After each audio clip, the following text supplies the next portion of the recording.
Morning, everyone.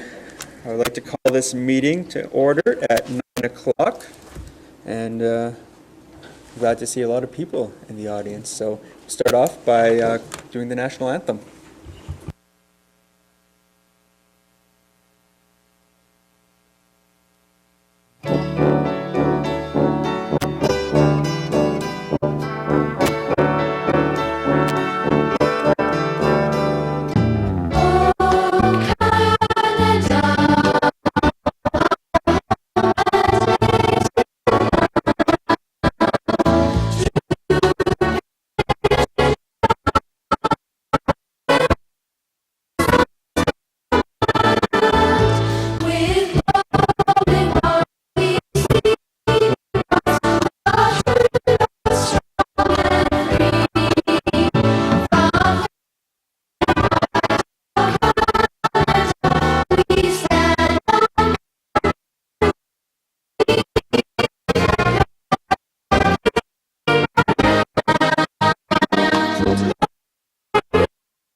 All right, so we'll start off with item 1.0, additions to the agenda. Is there any additions to the agenda? Seeing none, could I get a motion to adopt the agenda? Councillor Wheeler, all in favor? Carried. Item 3.0, corrections or amendments. 3.1, November 29th, 2017, regular meeting minutes of council. 3.2, December 1st, 2017, special meeting of council. And 3.3, December 6th, 2017, special meeting of council. Is there any corrections or amendments to those minutes? Can I get a motion to adopt those? Councillor Gamana, all in favor? That is carried. So we move on to item 5.0, delegations, and 5.1, women in leadership mentees. So, Pam, if I guess we'll start with the Holy Trinity Academy. So if we could get them to come up, introduce themselves, and talk about the program. Good morning, Mr. Mayor and council and other guests. My name is Naomi Wright, and I'm a grade 12 and from Holy Trinity Academy, and I'd like to thank you for giving me and my fellow peers, Adrian Gramlich, Rebecca Montana, and Beth Meyer, the opportunity to share experiences in the Women in Leadership program. No, it's not on. Through the program, we were able to meet with mentors from town council, nonprofit organizations, and businesses to learn about the many women in our community who hold those leadership roles. From my nonprofit rotation, I got to meet Ali Spicer Reese, one of the organizers of the River Valley Players. Through the meetings with her, I was able to see the passion, leadership, and strenuous hours required to run a nonprofit. For the business rotation, I was lucky enough to learn about a business I already had a passion for. Through Mr. Juan Nelson, the owner of Mr. Juan School of Dance, I got to learn the different aspects of running a dance studio. And finally, from my town council rotation, I was lucky enough to be mentored by former Mayor McLean. Although the program was focused primarily on women in these roles, being able to see the passion that he had for the program and how he saw the importance for female representation in our community was a great experience. The professional aspects of these individuals, but also being able to see the traits required to uphold such positions was a empowering experience for me as a young woman about to enter the workforce. Our leadership program has also provided me with insights that I'll be able to use throughout my life. Although there's a few bumps to smooth out, which me and the other participants were able to fix by bringing some of the issues to life, I'm very thankful to have been a part of this program and have been creating an amazing opportunity for other young women in my community.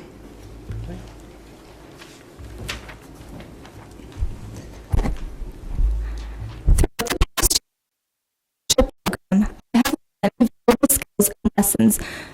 The group have also hit a few bumps in the road along the way.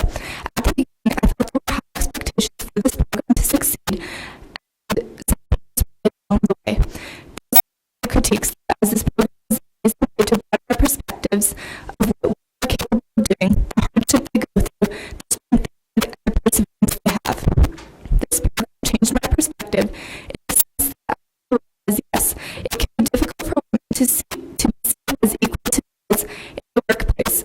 But through the hard work as demonstrated by other mentors, we can now see that it is possible. As long as we believe in ourselves, others will too. The mentors showed us how different the real world is compared to our high school worlds now. The transition can be scary for some, but I feel as the mentors have demonstrated amazing leadership in giving us tips and advice on how to handle the real world. All the mentors treated us mentees as adults, rather than just kids. The respect was mutual and could be felt throughout the whole process. Pat and Jessica were also outstanding in the sense that this was the program's first run, and they did their best to ensure a positive experience. Through the Women in Leadership program, I've developed a greater understanding of people in this community and how they are connected. I had amazing mentors. My first was Julie Mulligan, and she introduced me to the wonderful world of volunteering. I participated in a community dinner, and watching this bonding between the members of the community was inspiring. Organizations that help and promote this cooperation, and when I'm older, I'm motivated to join one of these because of what I've seen in this program. My second mentor was former council member Brandy Fredrickson, and she taught me all about the political world. I learned of all the people who work to help keep this town running smooth and the different organizations run by the town.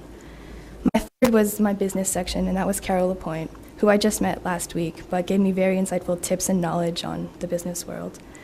Women in Leadership enabled all of us to interact with our community and receive advice and tips from those who have succeeded in their professions, and they give us strong role models to look up to and ideas to build upon. I am so fortunate to be able to be a part of the Women in Leadership program here in Drayton Valley. Yes, it may have had its ups and downs, but that is like anything in life when it is just starting out. All the mentors have either shown us about the business world, the nonprofit world, or the council side of things. They are so different in many ways, but my mentors have shown me what it's like to pursue your dreams and become what they themselves think a leader should be. They have all set goals and they tried their best to accomplish them. They have shown me that the real world is very different from high school, somewhat scary, but can be rewarding. I've learned in the past year with the program that in order for myself to become a leader like all these incredible mentors, is I need to chase after the things I want and not let anyone who tells me I can't do something get to me. I've also learned that to be a leader, you don't need a special role. You can be an ordinary person in society and be a leader. You can stand up for what you believe in and be a leader. So far, what I've enjoyed about the program is the freedom it gives us mentees. For most of us being in high school, most people will treat us as if we are the children of the community, which we are. Once we got together with our mentors, I felt they treated us as if we were mature adults, which you don't see often. But it was a relief to know that the mentees were going to be taken seriously throughout the program and have a mutual respect for one another. The Women in Leadership program has benefited everyone in some way, whether they are a mentee or a mentor.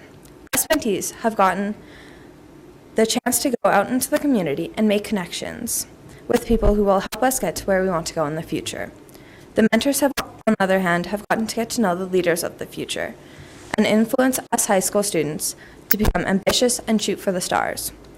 It has been lovely working with my past 3 mentors the past year, and I can now say I'd be more confident going out into the work world knowing these mentors will have my back.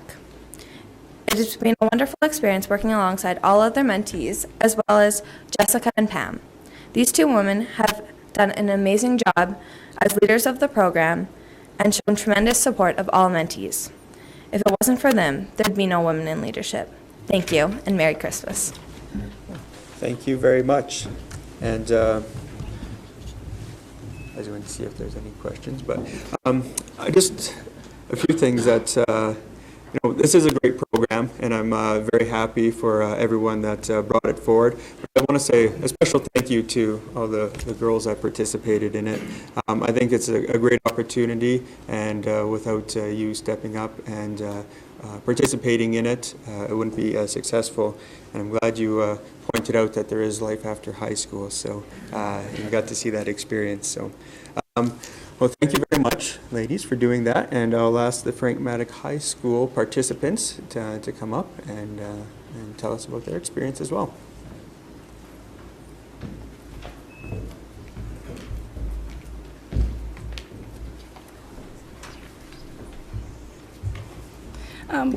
Good morning, Mr. Mayor and Council. My name is Kaylee Townsend, and I am in grade 11 at Frank Maddock High School. And this is Julia Huber, who is also at Frank Maddock High School in grade 11. The Women in Leadership program has taught me many very useful things I can apply to my life in many different ways. In my first mentorship rotation, my mentor was Brandy Fredrickson, who was at the time a valuable member of council. She taught me so much about municipal government I knew little about before. She taught me many leadership skills and offered me so many amazing learning opportunities, including meeting with the former mayor, Glenn McLean, and the CAO, Dwight Gibson. I was also invited to several town meetings, including the Emergency Preparedness Dinner and Dialogue. I learned so much about the importance of being prepared, as well as the challenges a municipality faces preparing should anything happen. The best part about being in this program was having my voice heard. The voice of the youth is a strong one, and I am so thankful to have had the opportunity to share it with my town leaders. It was an incredible experience I will not soon forget. My second mentorship rotation was with Leanne Refuse, a teacher at the outreach school. I learned just as much in this rotation as I did with the first rotation. I learned valuable information about post-secondary education and what to expect. I also learned about the psychology industry, which is the career I am striving for. Mr. Fuse has taught me so much, and I am excited to continue to learn more from her as we finish off this rotation. I have not yet started my third rotation, but look forward to doing so in the new year. I would like to thank all of my mentors for all they have taught me and all the experiences they have given me. My first rotation in this program was with a member of town council, and it was very valuable to me because living out of town, I did not know very much about any town government or anything to do with how they were elected or how they interacted with the people. So for me, that was a very interesting experience to go to different events with my member of town council.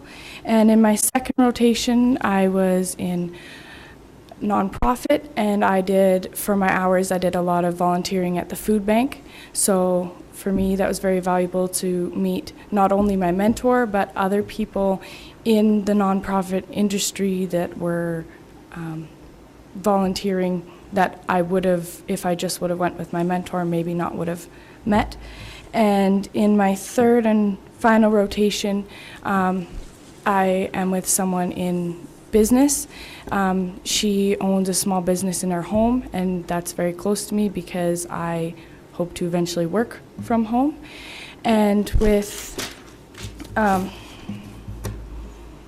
from three very different sections to meet three women that were in a leadership position in three very different reasons, whether it be one of them was a single mother when she started out, some decided to stay at home, one didn't have any kids. So to see so many different aspects of being a woman in leadership, no matter what your background or what you strive for in your personal life or your career, that you can achieve that, whatever your personal interests are, was very important to me. On behalf of all Frank Maddock mentees, I would like to thank Town Council for all they have done for the program. I would also like to thank Jessica Doucette and Pam Livingston for always being there to support us through this program. We have all learned so much, and thank you for all the hard work and dedication you have put into this program. Good morning, Mayor and Council. My name is Julia Flatt. I am a grade 12 student at Frank Maddock High School, and I'm honored to be here to present my experiences with Women in Leadership program. When I was chosen to participate in this program, I had no idea what it meant or what it would mean to all of us mentees here from HTA and Frank Maddock. My first mentor was Glenn McLean, the mentor at the time. In fact, all of us were paired up with people here on council, some still here, some from the previous council. Our goal to gain knowledge of local political systems. Meetings were arranged. Time spent learning about government policy, employment, arrangements in the town office, and I was able to enjoy the joys of the mayor's gala with a couple other town events.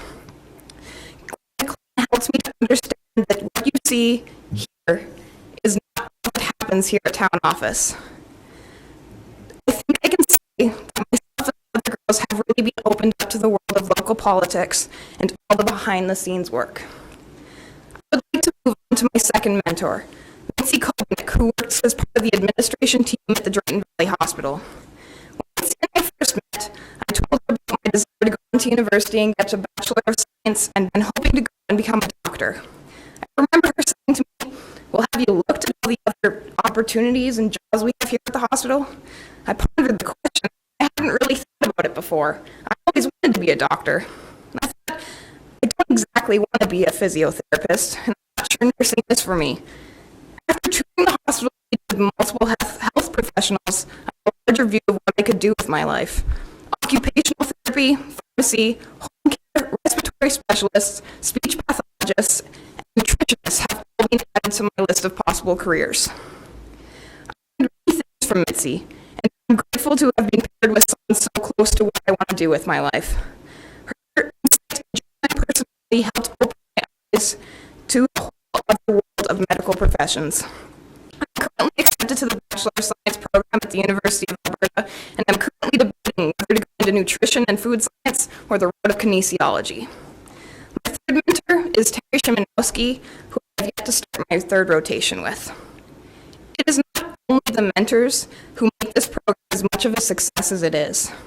Pam Livingston and Jessica Doucette have worked tirelessly trying to ensure that we as mentees have all we need to succeed in the Women in Leadership program. They themselves have become our mentors and taught me that it's okay to ask for help when I need it. The support that comes from these two lovely ladies is incredible. They never turn you down when you need help and always try to lend a helping hand when it is needed.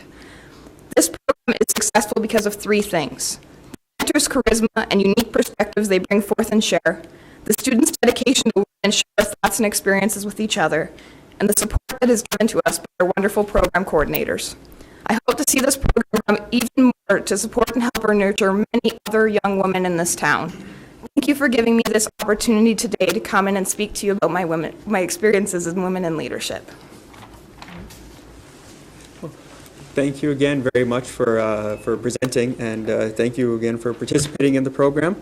I just want to say thank you to Jessica Doucette and Pam Livingston as well for making this program a success, and I hope it is continued, and I encourage that all the mentees here bring in a new group of girls to participate, and I hope that you all continue your community service and further that. So I do know that there is a request for some photos, so if you guys could stick around for just a couple more minutes and we could get some pictures taken, that would be appreciated.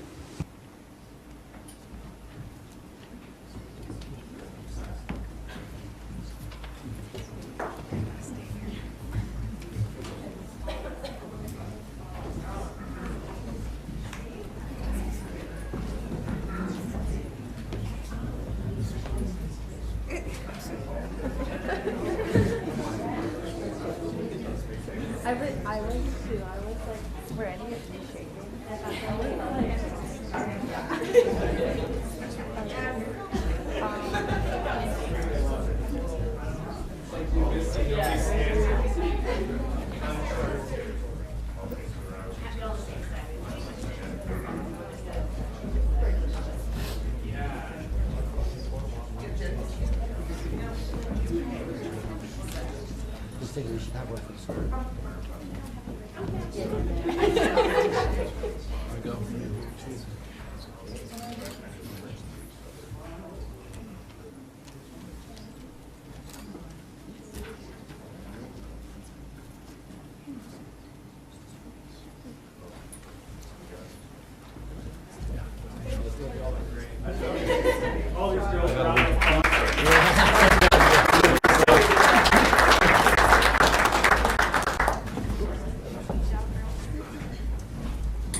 And we continue with our very positive day and acknowledging all the great people in our community with 5.2, and that's the Early Childhood Development Center. I know, Bernice, I don't know if you want to come up and introduce the video or if you want to play the video first. Thank you, Your Worship. First of all, I'm excited to be here in front of a new council, so it's great to see all these new faces. December 4th, the Alberta government honored child development professionals across our province, and there were a number of teams entered, 15 in fact, 3 of which were awarded that day, and Kayla and Janella Rodriguez were one of those teams that were honored. Corey was able to be there that day as well, so I'm sure that he can share a bit of the news from that day. I just want to say that what was really exciting about this nomination is it came from a parent. And when parents come forward and nominate because they see excellence in the center, that means a lot to me. I was going to bring the letter of support, and Net has copies over there, because I sat in my office and I started reading it out loud to practice, and I was crying in my office reading it this morning, and I didn't want to do that here. So she will just share the letter of support that we sent along for these girls for the nomination. The video you're going to see was shot by CTV. They did come to the center, and you will be seeing this actually throughout the summer, the Christmas holidays, I should say. If you're watching CTV, they will be airing this throughout the holidays. So without any further ado, I'll let you maybe play the video. Thanks.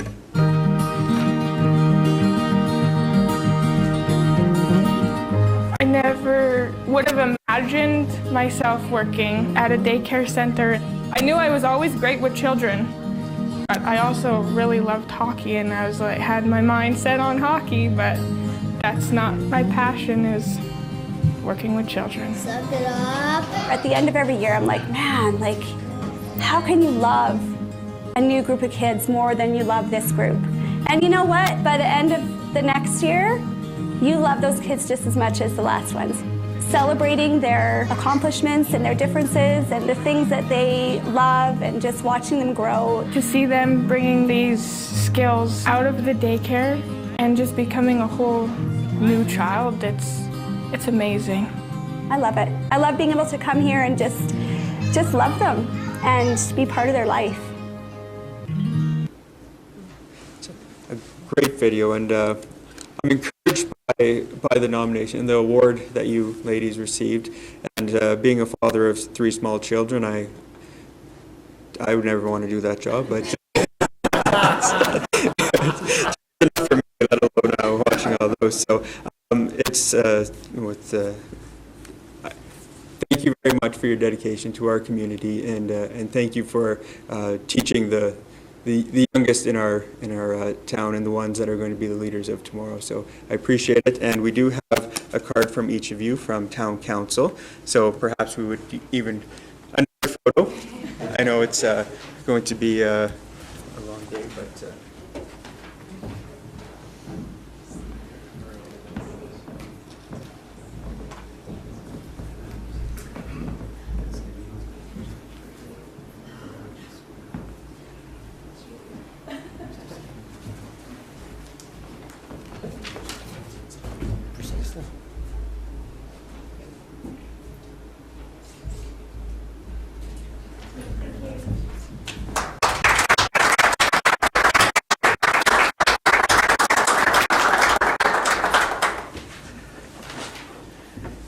We move on to 5.3, the fire services. We do have a PowerPoint, I believe, a presentation of medals.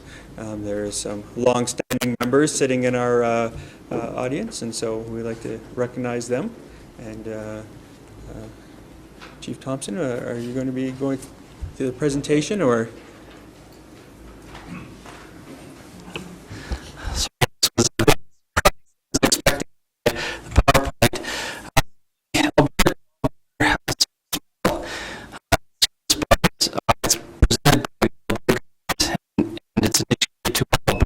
Service personnel who have dedicated their time and talent in their communities and distribute to full-time, part-time volunteers who have committed 12 or more years to emergency services in Alberta.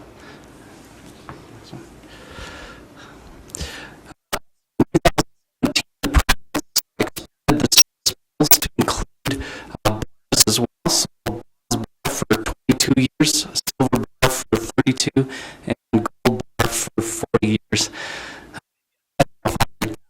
We'll see. So if I can call our words, I'll turn it back over to you. All right. Well, thank you.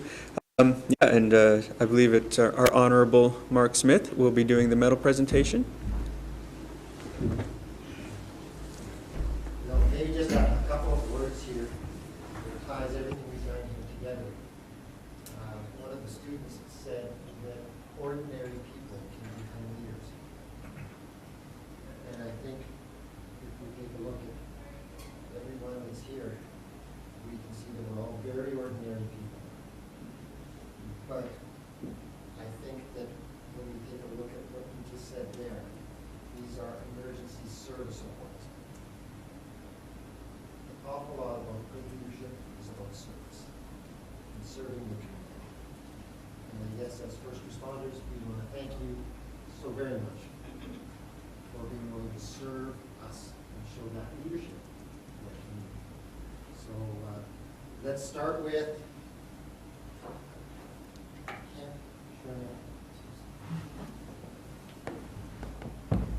I'm going to give you my Ken.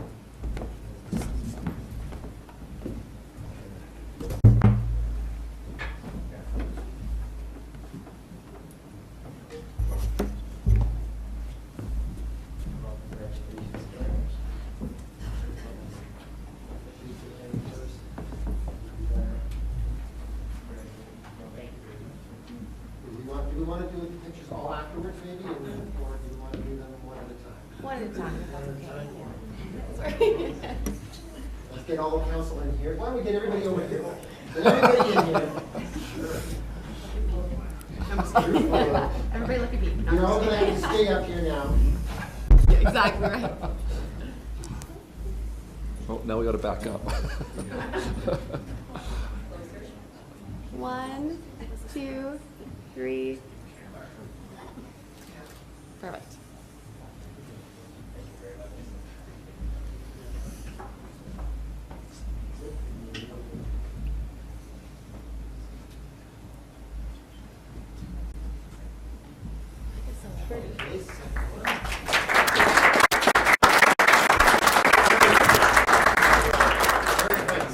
One more? Ready? Okay.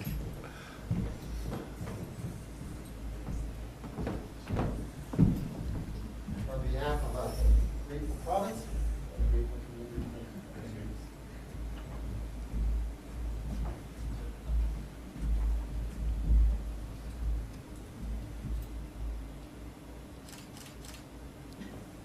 Over here, Murray.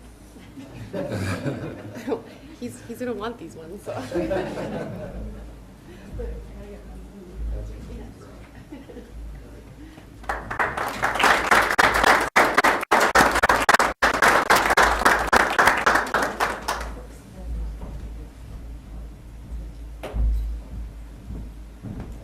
22 years of loyal service to the people of Alberta. Wow, come on.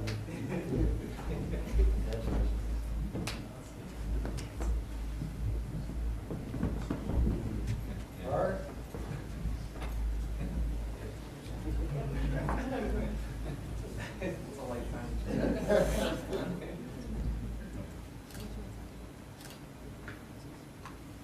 Corey knows what it's about. He's looking at me.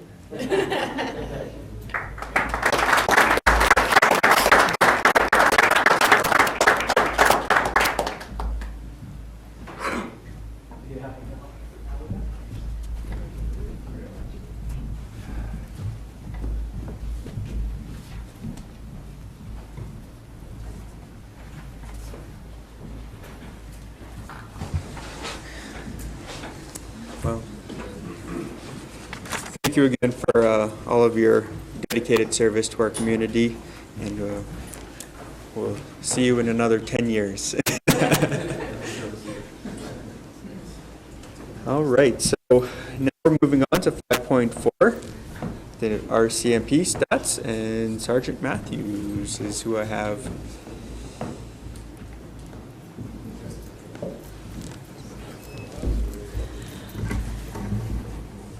Hello, everybody. Hello. I am standing in for Malcolm, or Staff Sergeant Calahoo, so what can I say?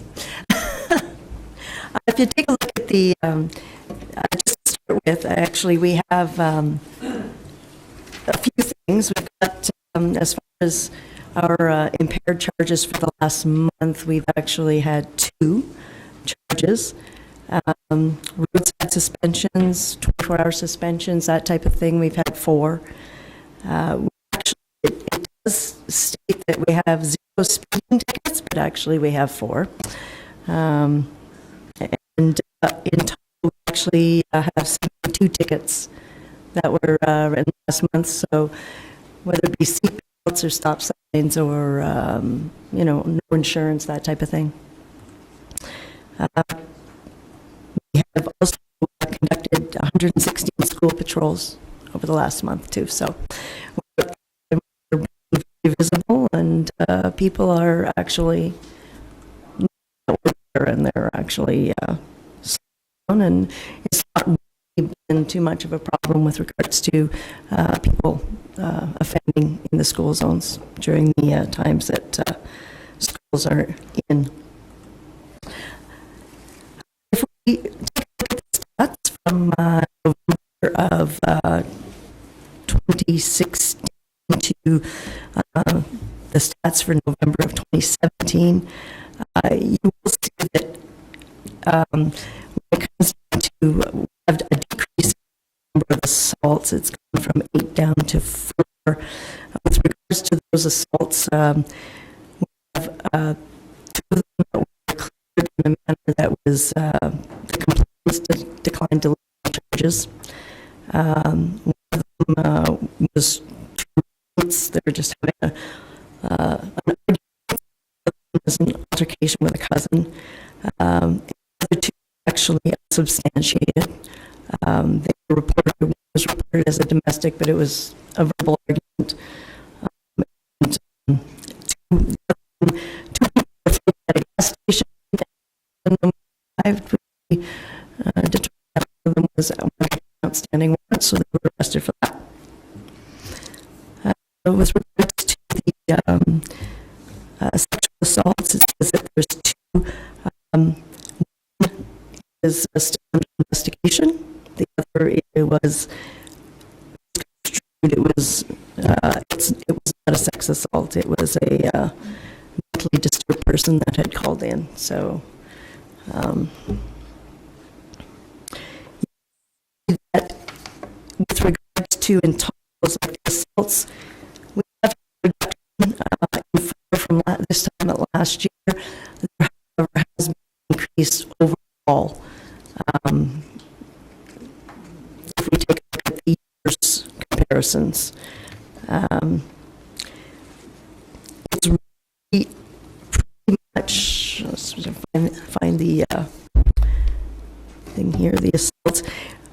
Basically, a decrease in 2015, 2016. I mean, that can be somewhat attributed to the fact that a decline with regards to the economy, that things are starting to pick up a little bit. We're back into the same rise as they were in 2013, 2014.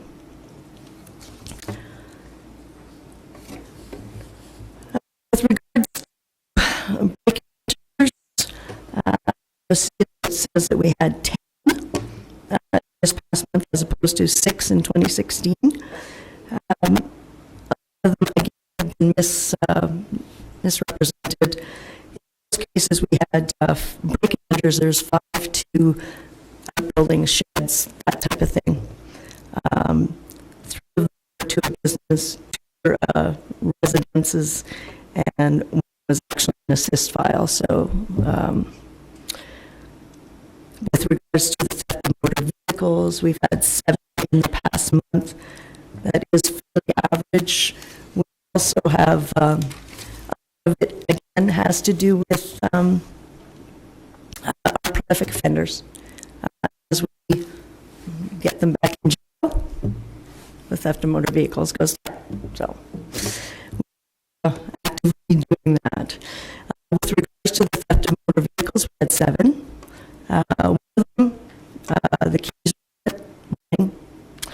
which is an issue at this time of year. People tend to leave their vehicles running, and these are opportunistic individuals, and if they see something running with the keys, they're inclined to take the easy way out. From a parking lot in a hotel, a tent out of those was substantiated because of the fact that they thought somebody was breaking into the vehicle, but actually it was the owner's brother. And we also had recovery that was not scored properly. Theft, you'll see that it looks like there's been a huge increase from 15 last year at this time to 33. None of those were thefts from motor vehicles. Again, opportunistic people, right? They see something, they see wallets, they see computers, that type of thing inside vehicles. Well, they're going to take it in and get it. 5 of those were gas and dashes. One was a theft of liquor for shoplifting. So, yeah, 27 false alarms. We attended to 17 of those. The others were canceled prior to our attending. And we have had one ticket that was issued for repetitive false alarms. So, any questions? Thank you very much for that, and I will open it up to any questions from Councillor Farrell, Councillor Whelan. Good morning. I'm just wondering about the disturbing the peace. There seems like in just the November stats, and I get things go up and down, but I would expect that more in the summer. People are outside or having fires and they're loud, but in November, I'm a little more curious as to what the actual disturbing the peace. Those are arguments. Outside, we did have some nice weather in November. So. It's a scoring thing as opposed to could it have been scored in some other manner. But the unfortunate part is that we're only given certain things that we can actually plug into, right? And disturbing the peace is one of those things. In a lot of cases, it could be somebody who's intoxicated outside of the bars and that type of thing, right? So. Okay, yeah. And I just wasn't sure if noise complaints would fall under that. If there's relations to our bylaws, that's all is more the angle I was looking from. Right, yeah. So, okay. Any other questions? Now that we've had a few months without the automated traffic enforcement, have you seen any changes in behaviors of people on the road? More increase in speeding or?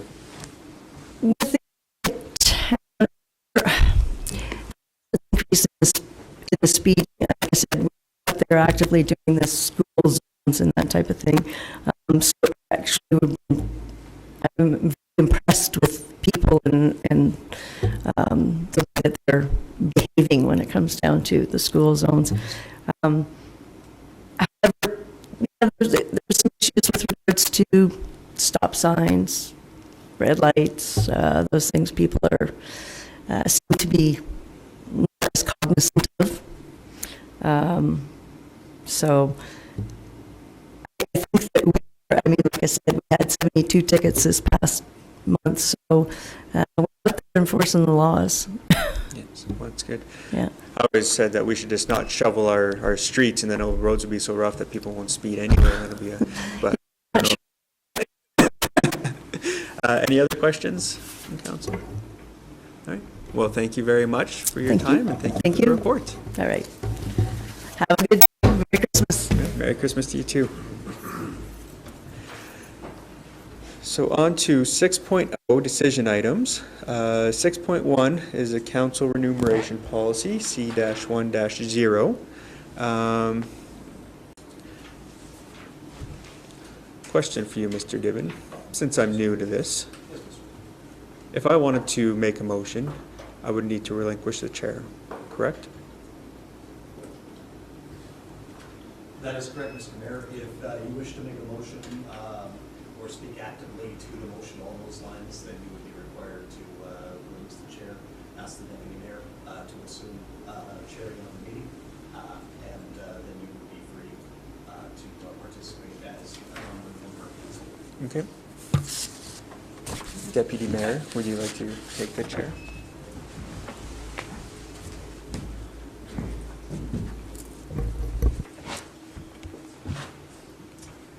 I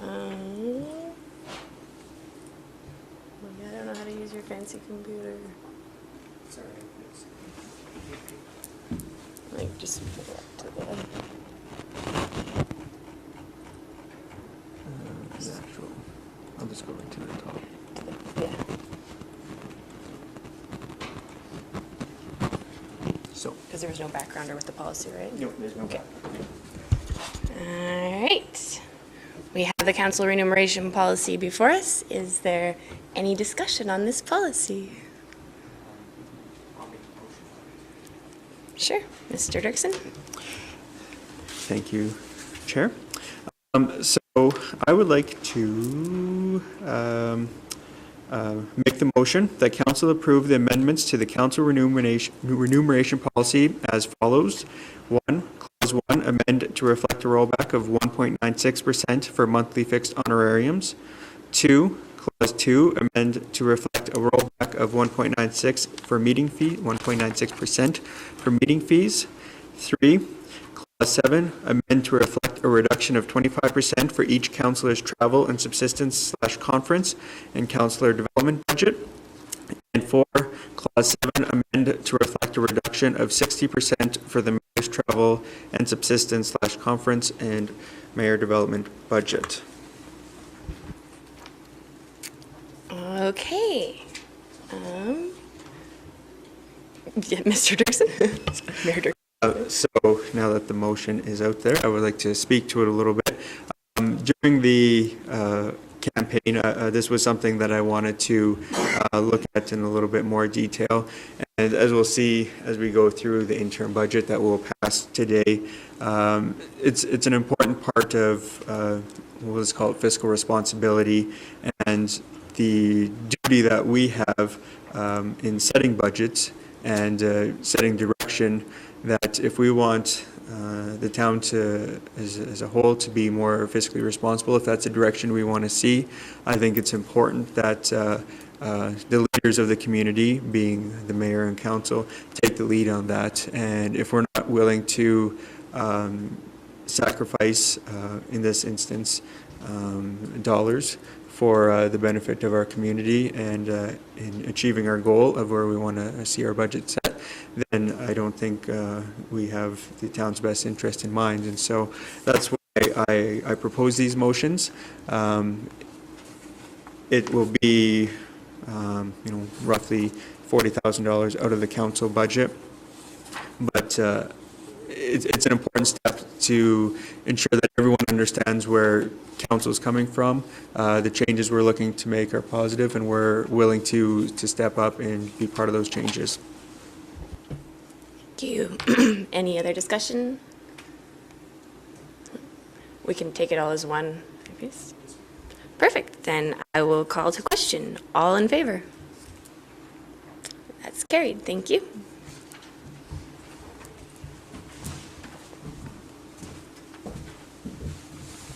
All right, you guys thought you lost me for the whole meeting, but I'm back. So, now we move on to item 6.2, the Town of Drayton Valley 2018 interim fee schedule, and 6.2-1, the 2018 Total Works Fitness Fee Center schedule. And we have that removed for a particular reason, and I will call on Corey Peebles. Thank you, Your Worship. With respect to item 6.2.1, Total Works Fitness Center fee schedule, I would declare pecuniary interest that I must abstain from any discussion or voting on this matter.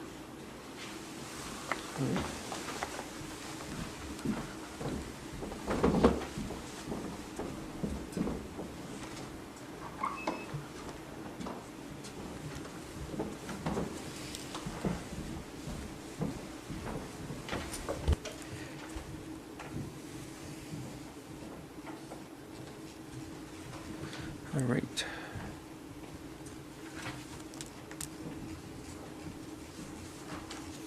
Thank you.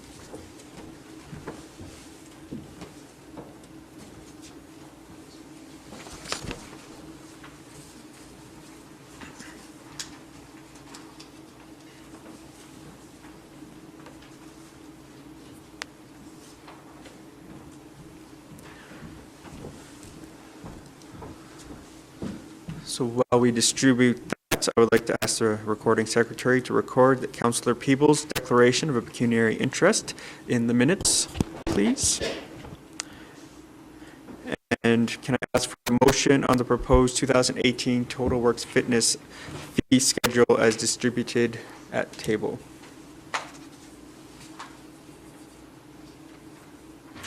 Councillor Wheeler? Thank you. I move that council approve the 2018 interim Total Works Fitness Center fee schedule as presented. All right, we have a motion. Is there any discussion on said motion? Seeing none, I will ask all in favor. That is carried. And then we'll get Mr. Peebles back in.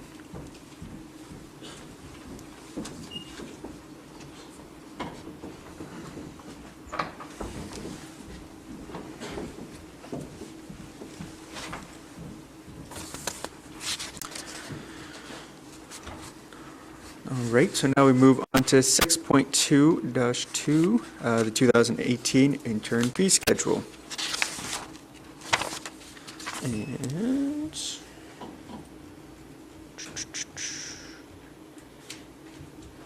can I get a motion for the proposed 2018 intern fee schedule? And actually, sorry, before I do that, is there any comments from Mr. McMillan on this? Do you have any insight you would like to add? Sure, I'll touch on this later in my presentation, but I guess just the highlights of the fee schedule would be the water and sewer rate changes. We've accelerated the implementation from a 3-year cycle to a 10-year. This is to help us in building reserves to fund long-term capital projects as we go forward. Other than that, our kind of approach to user fees is just maintain affordability to services and where practical to achieve cost recovery. So that's been the aim in preparing the fee schedule as it's presented. Okay. All right. Can I get a motion for the proposed 2018 intern fee schedule? Councillor Ballas? I move that council approve the 2018 intern fee schedule as presented. Okay. So now we have a motion. Is there any discussion? Councillor Butts? Point of clarification, can I ask questions of administration at this time? I believe you can, yes. Okay. Could you please, with regards to the recreational user fees, discuss administration's approach in setting them? I think that'd probably be a net. Thank you. The approach on it's, again, dependent on each facility. So whether it's within the child care center or whether it's within the recreation facility, we'll take a look at the approach on a different basis. This past year, we spent a significant amount of time determining the operating cost per hour for the Omniplex, operating the arenas. That's significant because we want to make sure that what we try to do is to ensure that our fee schedule is consistent with looking at where the subsidies should exist and where they shouldn't. Recognizing that I think this community and every community goes on the basis of ensuring that adults are paying the user fee, if not more, equal to or more than what the actual cost of operation is. When it comes to children and youth, I think that all communities recognize that when it comes to recreation, there are some long-term benefits to providing subsidies for youth and children. So certainly we recognize that in those cases, most of the time those user fees are not consistent with what the operating cost is per hour. It doesn't stop us, however, from making sure that there is also the ability and recognizing that there's an ability and or a willingness to pay for services. So that's also considered in the reflection of the fees. In terms of the work that's been done over the years is try to make sure that we are consistent just in terms of what we are able to see within our community, but also what does the industry standard look like in terms of what are other communities doing? Are we at least compatible with, and on an average, consistent with what other communities do within their recreation fees? So that's the approach we generally take. There will be times where we make adjustments in fees, and that might mean, of course, more than a small percentage increase and or decrease in the fees, just because it's something that we've found through historical data in terms of standards that other recreation facilities will approach. So that's generally the review and the process we take each year when it comes to the fees and charges, but a lot of the work was done in previous years, so we feel that, and we have been checking, and we feel that we're pretty consistent and standard with other communities. Councillor Ballas, In regards to usage. turning your mic on. In regards to usage, is there a breakdown of town residents versus county residents? We have been keeping stats. It's recognized that we need to keep those stats not only for Brazeau County, but also for Parkland County, because we have agreements with the two municipalities. Of course, the current agreement with Brazeau County has still not been signed by Brazeau County. That is based, and our work over the past 6 years has been on the basis of recognizing that the student population within our community is basically 50-50%. In terms of 50% of our student population comes from the county, and 50% of our population of students comes from within town. That's a great basis to generate the Recreation Cost Sharing Agreement, which started 6 years ago on that basis. So Brazeau County has been approached on the basis of 50% of the operating deficit to be recognized as contribution because of the services provided to county residents. So, go ahead. Is the county subsidizing or contributing 50%? The county had been historically providing us that 50%. As I've mentioned, there is no renewed contract for the new recreation and cost sharing agreement, which is again still based on 50%. Mr. Gibbon? Your microphone still doesn't work? Just to add to that for Councillor Ballas, the Recreation and Culture Cost Sharing Agreement, the method of calculation for that is based on a 3-year historical calculation of what the operational deficit is. So as Annette mentioned, it's been in place for 6 years, but because of the time lag, it is a reflection of the past, not necessarily a current state snapshot. So in the current agreement, which is expiring at the end of this year, it looks at the past 3 years of the actual operating deficit numbers factored for an inflationary provision, which came out to an average of just under $900,000 a year attributed to both parties. The actual numbers, and a big part of that is based on what the economy has been and declining revenues. The actual operating deficit was higher than that. In the context that we're currently in, and we, Town Council in September passed a renewal based on the most recent 3 years, that would call for an increase of a 50-50 cost share to right around $1.1 million. We will report back to Council after we close the fiscal year in terms of, for instance, in 2017, what the actual operating deficit attributable to these recreation and cost share facilities would be. If the third quarter trend continues, the actual 2017 year will be higher than what that 3-year average is, and we'll report on that in the new year. Okay. Councillor Wheeler? Thank you. I just wanted to check on the 13.6 in the fee schedule, which is the kids camp for the fire, just to make sure that that's accurate for the year moving ahead. Sometimes that seems like a long ways away. I just wanted to double check. Yeah, that's accurate, yeah. Okay. I'll just add for those in the audience that don't go through our fee schedule with a fine-tooth comb and notice the variances. The two changes were the water and sewer rates, as Mr. McMillan mentioned, moving from a 10-year to a 3-year, but we do have item 6.5, we'll discuss that. And as was mentioned, the Early Childhood Development Center, the fees are changing.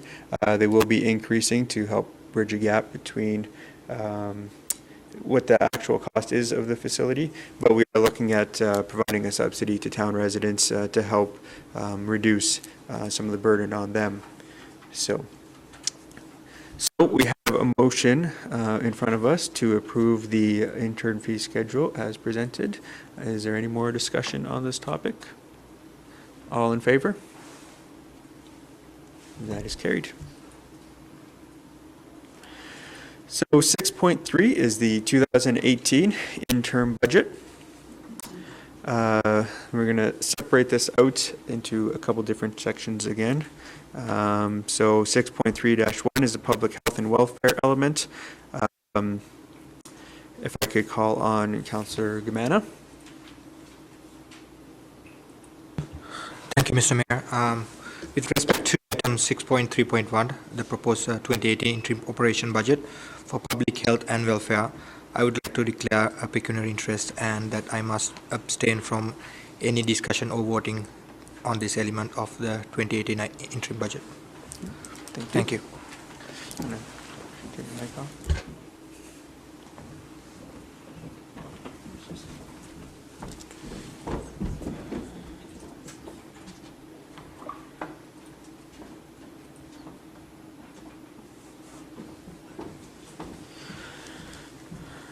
All right, so I ask that the recording secretary to record Councillor Gamana's declaration of his pecuniary interest in the minutes, please. Before moving forward, is there anything Mr. McMillan would like to add on this piece? Okay. Can I have a motion on the proposed 2018 intern operating budget for public health and welfare? Councillor Butts. I move that council approve the proposed 2018 interim operating budget for public health and welfare as presented for the town of Drayton Valley with operating revenues of $1,655,334, operating expenditures of $2,151,919 for a net deficit of $496,585. All right. Thank you for that. Is there any discussion on the public health and welfare section of the interim budget?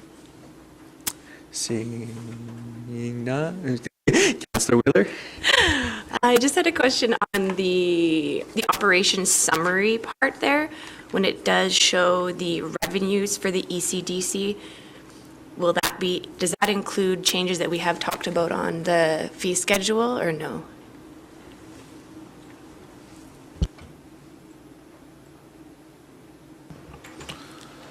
We did not anticipate any material changes based on the change in the fee schedule because of the offsetting rebate, so therefore all changes are reflected in the fees or the budget as presented.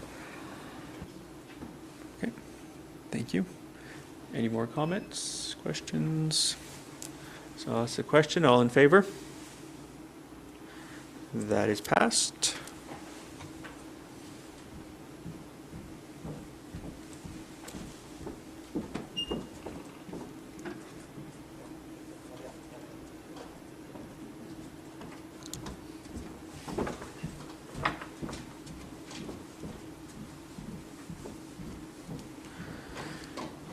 So item 6.3.2, Parks and Recreation.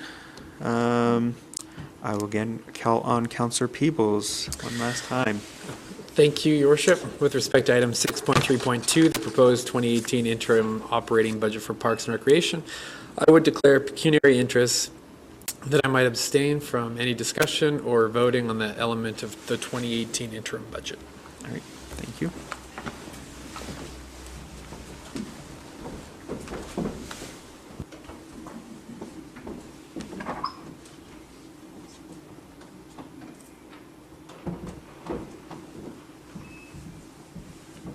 So again, I would ask that the recording secretary to record Councillor Peebles' declaration of pecuniary interest in the minutes.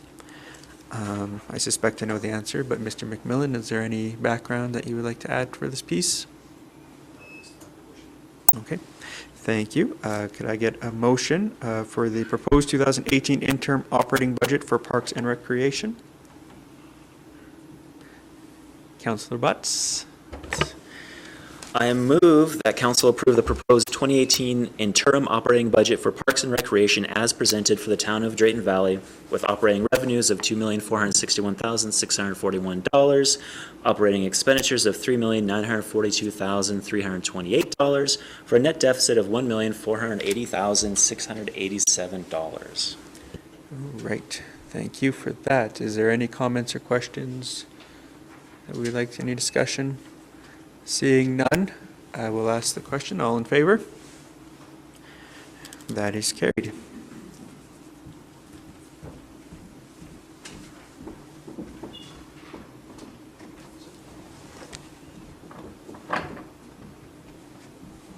Okay. All right, now we can move to 6.3.3, which is the general operations and capital budget. I will ask Mr. McMillan to lead us through a little presentation that has been prepared. Thank you very much, Your Worship. Okay, go ahead. 2018 interim budget. We'll start with a high-level overview and move from there. On the operating side, we're looking at operating revenues of $14,923,736, as well as tax revenue net of $11,686,640. This is net of educational and seniors requisitions, for a total revenue of $26,610,376. On the expenditure side, we're looking at operating expenditures of $21,669,462. We have debt repayment of $956,800, resulting in transfers to reserves of $3,984,114. In total, the total expenditures from the above would equal $26,610,376. The capital side, we have a interim budget of $6,366,564. These are funded by the various methods detailed below: grants, donations, and other funding, adding up to $4,165,421. The town is funding to the tune of $1,851,143, and we're expecting to borrow $350,000. All right, so kind of looking at things a little bit more detailed. On the operating side, our revenues we're budgeting to be up about 2.2%, being about $560,000. Within this, tax revenues are expected to remain flat, consistent with 2017. User fees account for the majority of the $560,000 increase on that side. Expenses are budgeted to be down 7.9% overall, $1.86 million nominally. This is to basically allow us to build reserves through increased operating surpluses going forward, allowing for better future planning for our long-term infrastructure needs. Tying into that, when we get to the capital, we're looking at basically the objective was to maintain and upgrade existing facilities and infrastructure as needed. We're looking at strategic investment in the future, trying to avoid over expenditures down the line by maintaining our infrastructure as much as possible now, and maximizing the impact through partnerships and leverage by way of maximizing grant opportunities and reducing the burden on the local taxpayer as much as possible.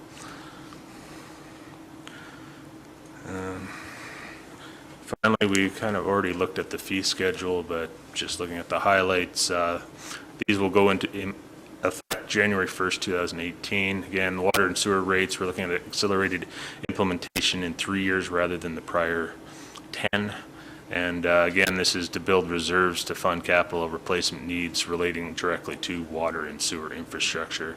And finally, our user fee approach is to maintain affordability as much as possible, but where practical to achieve cost recovery. So that is the Oh, I guess just before we get to questions, I'd just like to thank council and administration for all their hard work that went into this process, especially the new councilors who got admittedly just kind of thrown right into the deep end as we were already well along. And I look forward to continuing to work with you guys through the final budget this spring. So thank you very much. And Thank you very much for that. Mr. McMillan, can I ask for a motion on the proposed 2018 intern operating capital budget, and then we can follow with some discussion? Is there Councillor Gamana?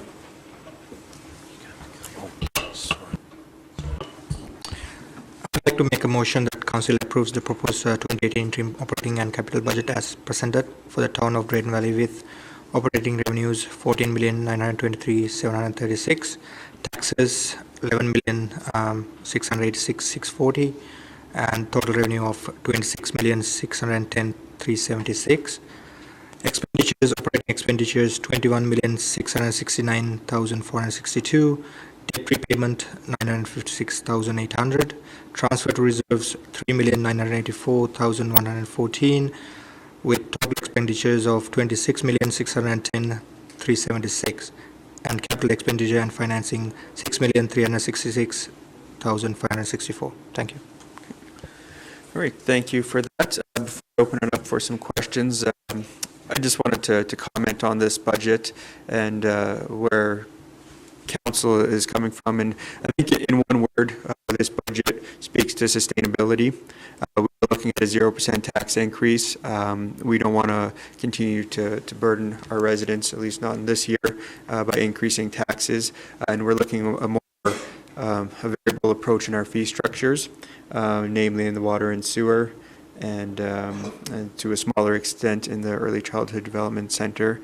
But what you'll see in those numbers, transfer to reserves being close to $4 million. We're taking a proactive approach to ensure that we have money for the future, and we're not just spending it all today. The beauty about politics is it's usually in 4-year cycles, so long-term planning is not always in the utmost of importance for elected officials, but this council during the election heard that we need to start looking at a harder line as to what our residents are looking for, and it's going to come with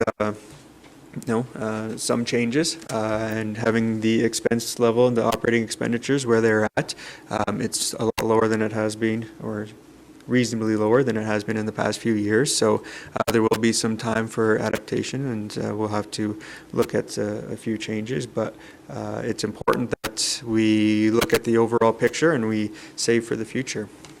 So with that, I will open up any comments or discussion from the councillors. Councillor Butts. Thank you, Your Worship. I just want to make a comment that to echo what Your Worship said, that we're keeping tax rates flat after years of steady growth as we focus on the cost side of the cost, or the expenditure side of the cost structure.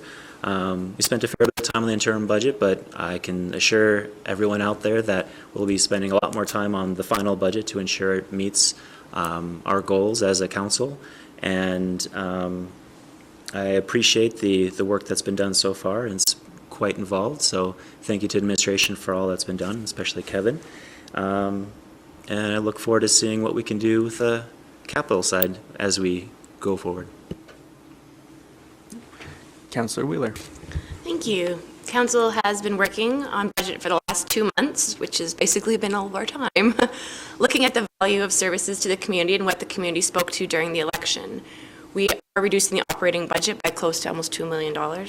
Capital spending will be at a minimum. We're establishing, hopefully, a new budget and asset management committee that will be looking at the long-term plans for the whole town. Assets from facilities to pipes to roads to trees and walking paths, creating a replacement sort of plan that will assist council in starting to strategically plan and financially plan for the future of Drayton Valley. It's a critical committee as we move forward with our aging infrastructure. Within this budget, there will be changes to what tasks the town undertakes. It's really important that we focus on our current assets and programs that we're going to be offering and do them very well versus spreading ourselves too thin. The town has run many programs over the last few years, and many very successful programs. And I hope that other community organizations or entrepreneurs will take the opportunity to grow and develop their own programs to include some of these areas of interest. For 2018, Council is committed to working on a community peace officer program to enhance safety. We're continuing our allotment of $500,000 into an aquatic facility reserve to plan for the future. Budgeting for the town is a balance, trying to deliver a quality of life that will attract new families and businesses while still living within our means. To me, spending less than you make is important, so that when a crisis arises, you can handle it calmly, knowing you have savings to survive, at the same time, the qualified staff to handle it. I believe our budget for 2018 is lean, focused on essentials, and planning for the future. I want to thank administration for their hard work in this budget this year. Thank you. Thank you. Any more comments from council? I do want to reiterate that this is an interim budget. We do have a few more months before the final budget, and there has been a lot of turnover on council. So in the new year, there will be some public engagement in relation to our policies that we have. But before I close that, is there anything that Mr. Gibbon you would like to add to the proceedings?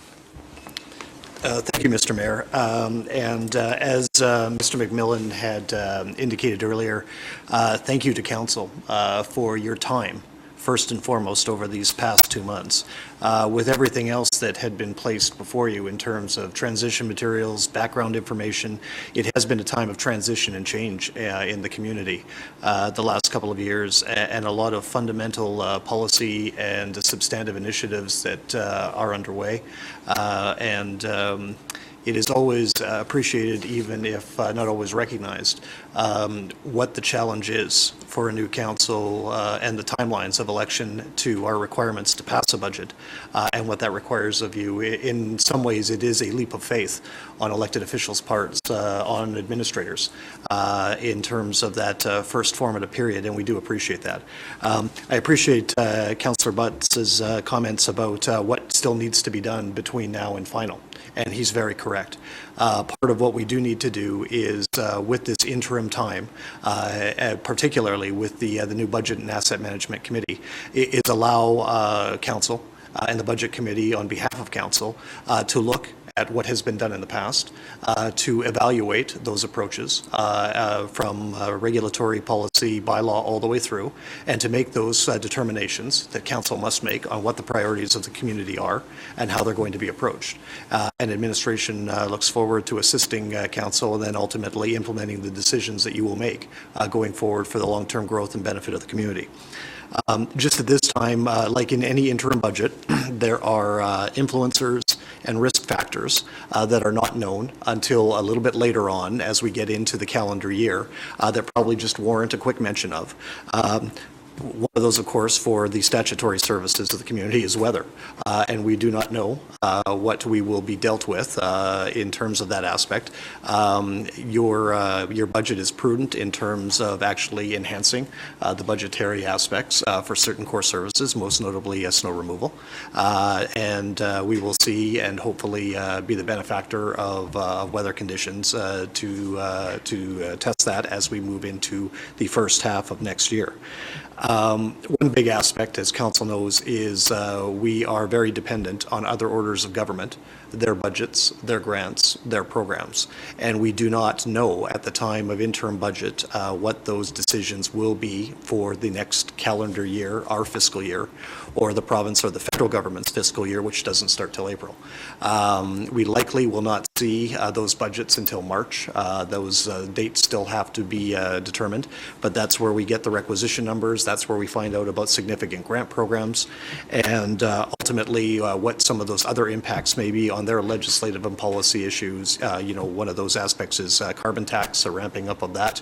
But as we have seen this past year, decisions on labor and employment standards changes that will add cost to not just the town of Drayton Valley, but all municipalities, all employers, cost portfolios going forward.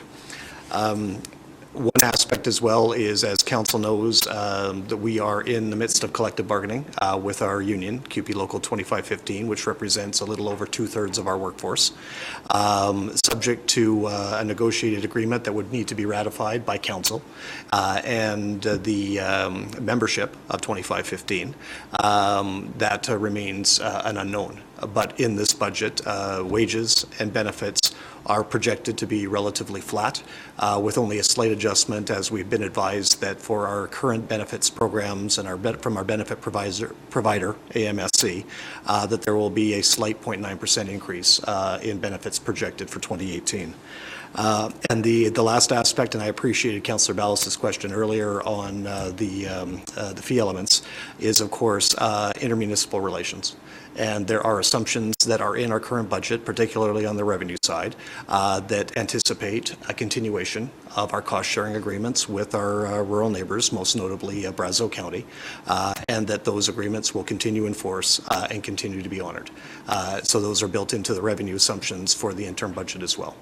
And so with that, Mr. Mayor, I would probably just, again, thank council, thank the staff, Mr. McMillan, the finance staff, but all the directors and those involved as well for this, and we'll continue to look forward to working with council in the coming months to final budget. Okay. Thank you. Any last remarks? So we have the motion ahead of us, so I will ask the question. All in favor? That is carried. So we'll be taking a break after the decision items. In case it was a... so 6.4 is automated traffic enforcement fund allocation. And I'll turn it over to Mr. Dibben again to give a little bit of debrief on that. Thank you, Mr. Mayor. With council's passing of the interim budget, and as the Deputy Mayor mentioned in her comments, the budget contemplates the establishment of community peace officer services for the town of Drayton Valley. In order to do that and to utilize the funding that had previously been put aside under the automated traffic enforcement allocation, we do have a policy impediment in that the existing automated traffic enforcement policy does reference, and that is policy A0414, does reference specific allocations of monies in that fund between grants, infrastructure, and participatory budget aspects. In order for council to not run afoul of its own policy, administration is recommending that a change and a rescinding of the policy be put in place. This would not affect the continued maintenance of a separate allocation for these monies. That would remain the financial and administrative tact, but then that would allow the usage of these monies to ensure a very minimal impact on expenditures and no net impact tax burden to the town ratepayers for the establishment of this service. Yes, thank you for that. And I just wanted to add on to that, the automated traffic enforcement fund, which was obviously generated through the photo radar. We're looking at, by doing this, putting the money back into the community in terms of safety. So it was taken through enforcement, and we want to give it back to increasing enforcement within our community. So is there any comments or questions from council? Oh, sorry. Yes, sorry. Is there anyone that would like to make a motion for 6.4 automated traffic enforcement fund allocation? Councillor Ballas. I make a motion that council rescind automated traffic enforcement fund allocation policy A-04-14. Okay, now that the motion is out there, is there any comments or questions? Councillor Wheeler. Thank you. I'm just wondering, like, if we're removing this policy, we're not putting a new policy in place. The funds are still staying in the reserve, but then for actual expenditures on that reserve, will they just come to council every time? And is there still an opportunity then for community organizations to put forward if they do have requests for the health and safety components? Thank you for the question, Deputy Mayor. It's anticipated that with this decision of the interim budget, that the only draw on the monies in that account planned for 2018 would be for the purposes of standing up a community peace officer service within the community. If there were other desires and aspects for the funding that would remain in that would be council's prerogative. That could be addressed by, a policy consideration of a follow-up to provide some additional policy guidance along those lines. But in all cases, if there were requests for those funds, they would ultimately have to come to council for a decision. Okay. Any other comments, questions? Seeing none, we have the motion ahead of us, so I'll ask the question. All in favor? That is carried. On to item 6.5, water and sewer rates. Again, I'll look to Mr. Dibben. Thank you, Mr. Mayor. Further to Mr. McMillan's presentation and the decisions made on the fee schedule and the interim budget to put in place revised rates for water and sewer and fixed charges. One of the aspects that we need to bring to council's attention was that in initially approving a new water and sewer rate structure for the community, last year the former council had also by resolution put in place a 10-year implementation schedule.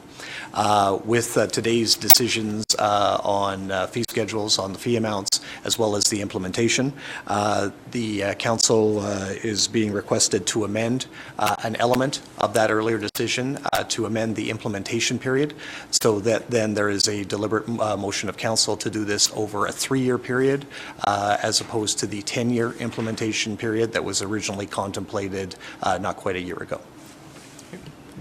Thank you. So is there anyone that would like to make a motion on the water and sewer rates?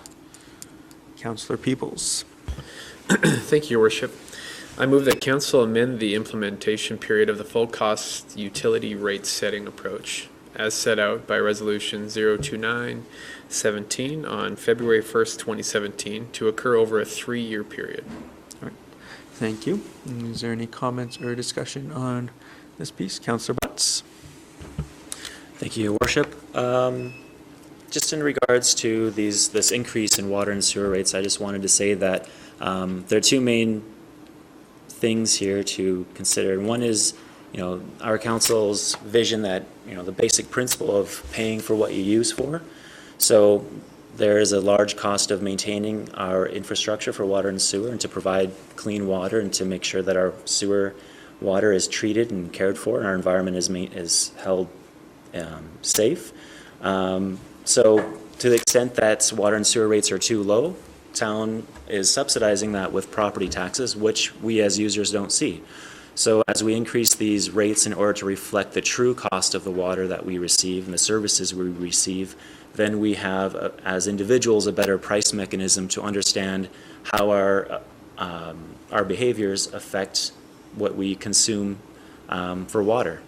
And so with that, it increases the sustainability of the whole system by creating a financial incentive for people to use less water, to be more efficient, to upgrade their appliances to be eco-friendly and all of that, which gets to the point of sustainability that His Worship discussed earlier with the budget. Sustainability not only from an environmental perspective, but from a financial perspective. We have an unknown level of sewer and water infrastructure deficit within the town. And so that means that we have a significant capital outlay over the coming decades to ensure that all of our infrastructure is up to date, and increasing these fees will ensure that those monies are available without super high property taxes, while also creating those incentives to reduce the need for added infrastructure. And that's all I would say to that. Thank you for that, Councillor Butts. As the individual that first brought this idea to table a number of months ago, actually when I was on council prior to this, I don't know if I could have said it any better myself, so I'm not going to add any more. Councillor Wheeler. Thank you. Just for the public's sake, can you give us a general number on how many residential households we have as compared to commercial, and in terms of these increases for just your basic residential, what the what the actual effect will be.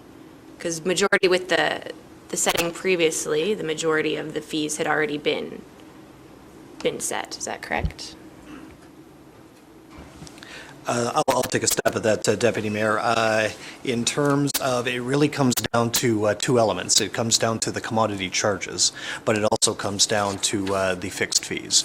And a part of the methodology before was that we had moved away from was that there were just arbitrary water and sewer fixed rates that did not reflect, as Councillor Butts pointed out, the true costs of providing the service. Commodity charges were, quite frankly, abnormally low, tied to that, but also the rate structure that was in place before did not reflect the true cost also of the standby availability of those needs. In this new approach with an increase on the commodity charges, roughly 94% of our customers are residential or small line users, i.e. 15 millimeters to 19 millimeters in size, that were through then the property tax base dramatically subsidizing the other 6% of larger line customers. That was an inequity that was being funded out of the general tax base historically. And unfortunately, even with those rates and those aspects and the volume, we were not able to accumulate reserves, let alone pay for the actual operating costs of providing those utility services under the former approach that was being taken. Now, with this approach, in 3 years rather than 10, with the charges being moved to the appropriate levels to not only meet the operating costs of providing the service, but also in line with the longer-term plans for repair, replacement, and positioning the town infrastructure for growth, this will be accomplished sooner than was anticipated. That also then, by the accumulation of those reserves, should provide some relief on the longer-term debt position of the municipality, particularly, as Council Butts also very accurately points out, there is an unknown infrastructure deficit that applies. Town administration is working towards that. That will be an integral part of the new budget and asset management approach that Council has put in place to assessing what our actual infrastructure state is, recognizing the fact that some of our infrastructure has not been addressed since the time it was put in the ground many years and decades ago, and that is not a sustainable approach going forward. So with that, it is shifting some of historical rate structure from the smaller number of larger line use customers to ensure that then the overriding amount of smaller line, primarily residential users, are not having to either in their rates or also through payment of their property taxes take an disproportionate burden of these costs going forward. Okay. Any other comments or questions? Councillor Peebles. Yeah, I just wanted to know if those people with a line greater than 20 millimeters have been contacted so that they're all well aware going forward with this rate change. Thank you, Councillor. Yes, as a part of the initial implementation aspect prior to and during, all customers were specifically advised of the proposed changes before they were enacted by the former council. That was done not just through general mailers of the utility bills, but also those 6% of the customers greater than 20 millimeters, as you point out, received targeted communications from the town administration advising of those changes, but also advising that as a part of that implementation, there would be a rebate to allow for the phasing in. With the interim budget, council is continuing a rebate, not as significant as in 2017, but a recognition of that there needs to be an advisement period of what these changes are, and proper notification where at all possible of what these actual costs and the cost regime would mean to them as individual utility customers. Okay. Any other comments? So we have the motion ahead of us. So I will ask the question. All in favor? That is carried. So we are on to 6.6, terms of reference to establish internal committees, Sustainability Committee, and the Budget and Asset Management Committee. And so this was brought to light by council. So I will just ask if there's anyone that would like to make a motion on this decision item. Councillor Butts. I'd like to make a motion that council approve the terms of reference for the Internal Sustainability Committee as presented. And I'd also like to make a motion that council approve the terms of reference for the Internal Budget and Asset Management Committee as presented. Can we do them both at once, or do you want to do one at a time? They can both be considered with one motion if you wish, Mr. Mayor, or you could simply have one motion on the Internal Sustainability Committee and have one vote on that, and then move to a second motion after that's been dispensed with. Okay. Right, so we'll just proceed with the first motion. So if you could just repeat the sustainability motion. Sure. I'd like to move that council approve the terms of reference for the Internal Sustainability Committee as presented. Okay. Is there any discussion or comments on that? Seeing none, all in favor? And the second motion? I'd like to make a motion that council approve the terms of reference for the Internal Budget and Asset Management Committee as presented. Okay, thank you. Any comments? Oh, Councillor Butts. Thank you, Your Worship.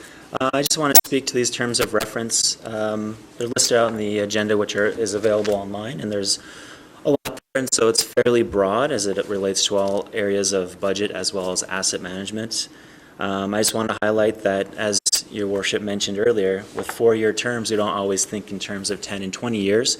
And so this budget committee will be focused on long-range financial planning of 10 and 20 years down the road, particularly with capital, but also as we pursue new capital projects, understanding the full cost of those projects from an operating and capital cost and replacement cost decades into the future. I also highlight the term of reference, or one of the purposes, is to make recommendations regarding long-range capital and asset planning, including construction, maintenance, replacement, as just discussed, specifically with regards to water and sewer, and the next one, municipal reserve levels.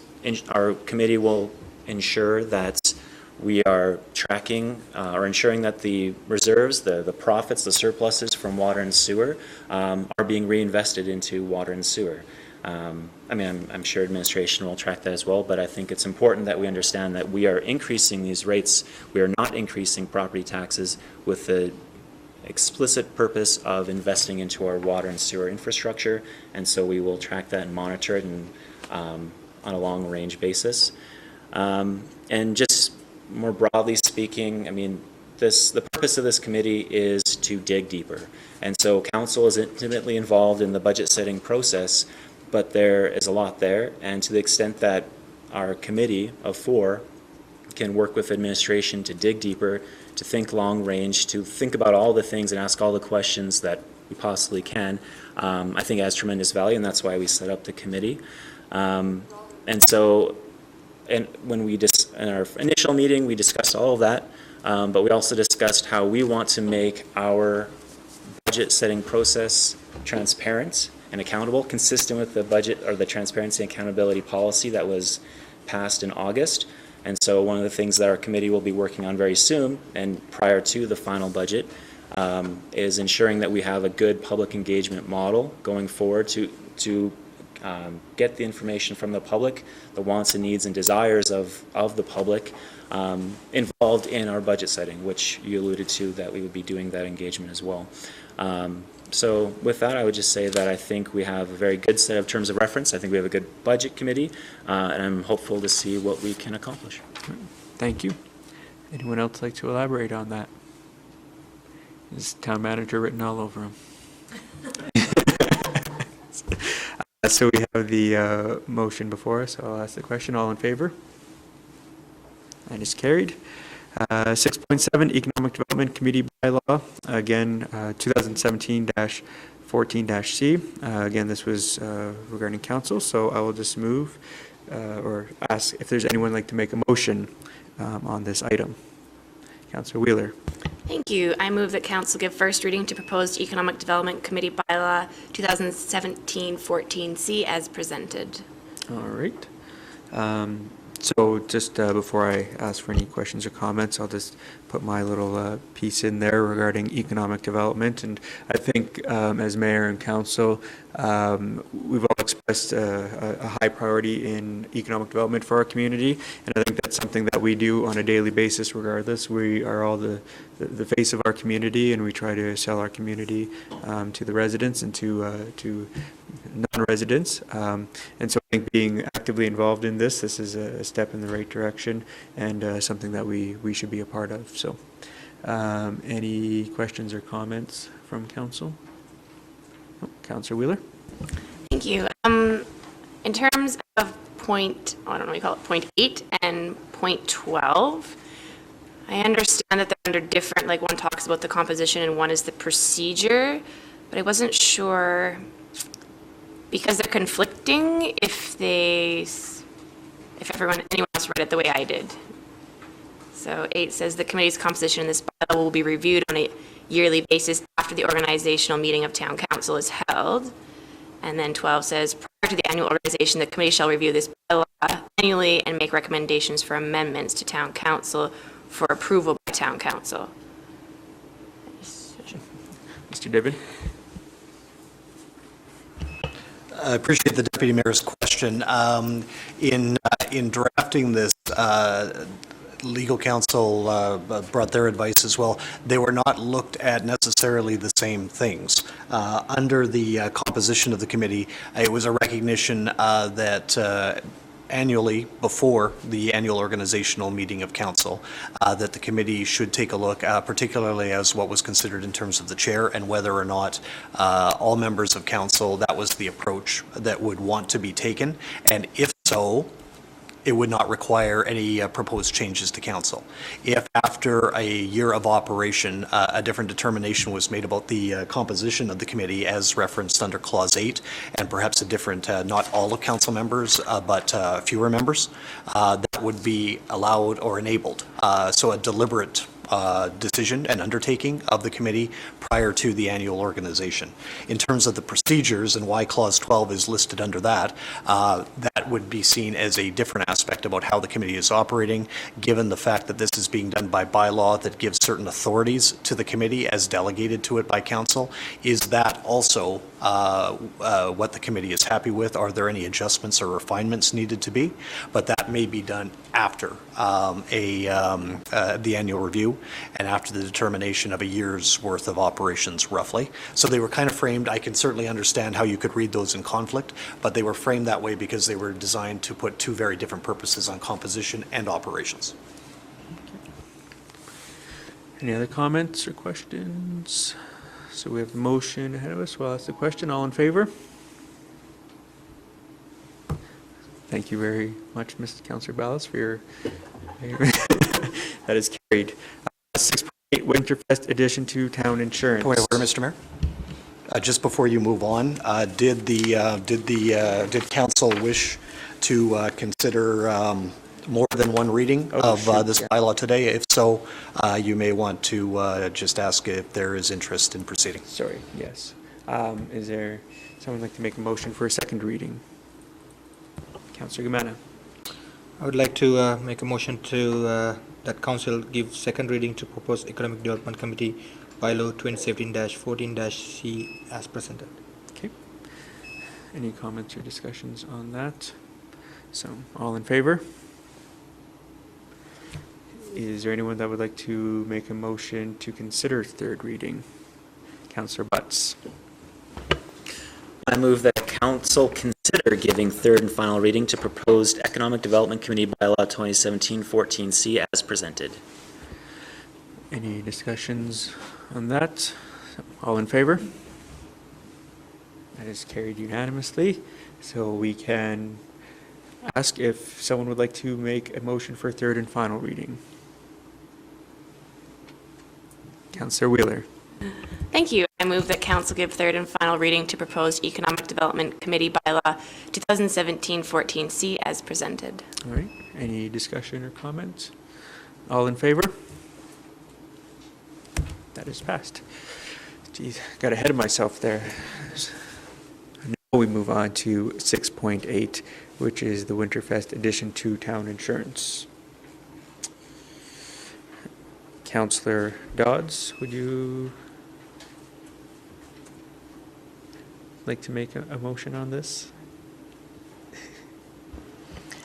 I'd like to move that the town of Drayton Valley accepts and endorses the Winterfest as a community event to be included under the town's insurance coverage.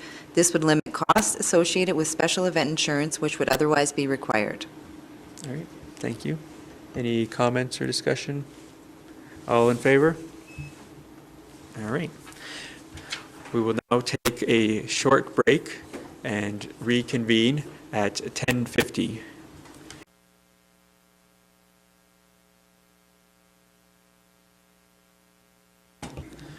All right, we will reconvene and move into 7.0 to 7.1, Engineering and Development Department Report.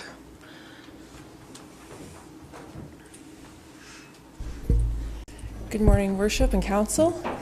Right now, we're busy wrapping up 2017 and getting ready for 2018. And the big item to start off 2018 is that we're hosting the Northern Alberta Ideas Group meeting, which is a quarterly meeting for Public Works leadership.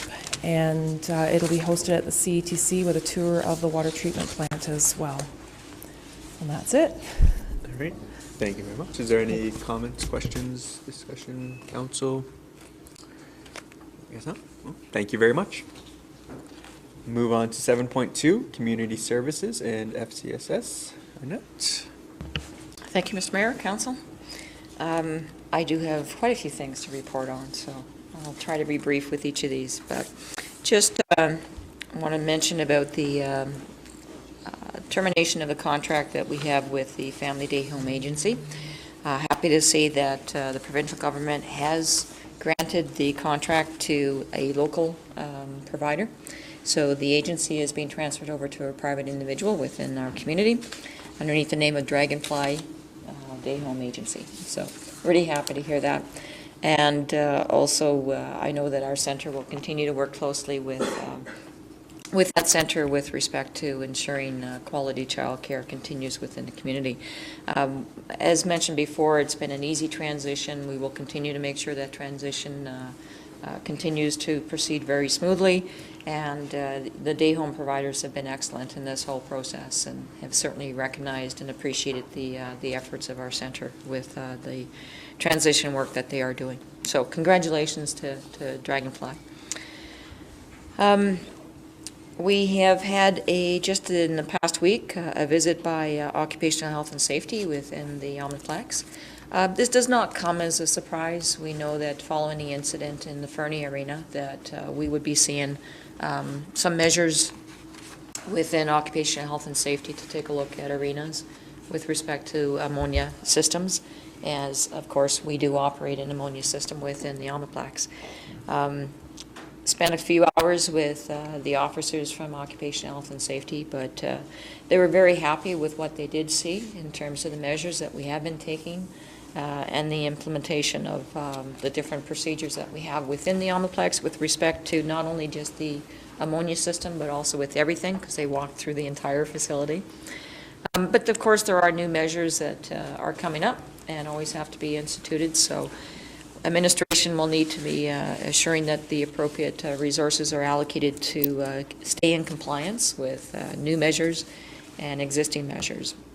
And we've had great cooperation not only from Occupational Health and Safety, but also from even the contractors who have worked within the center, because they've volunteered to come back and take care of some of the things that were not necessarily up to code that the officers found out. So we're quite happy to be able to work with him, and I want to recognize the work of our safety coordinator with all that she's doing to make sure that proper procedures and any corrections that need to be made are indeed being made.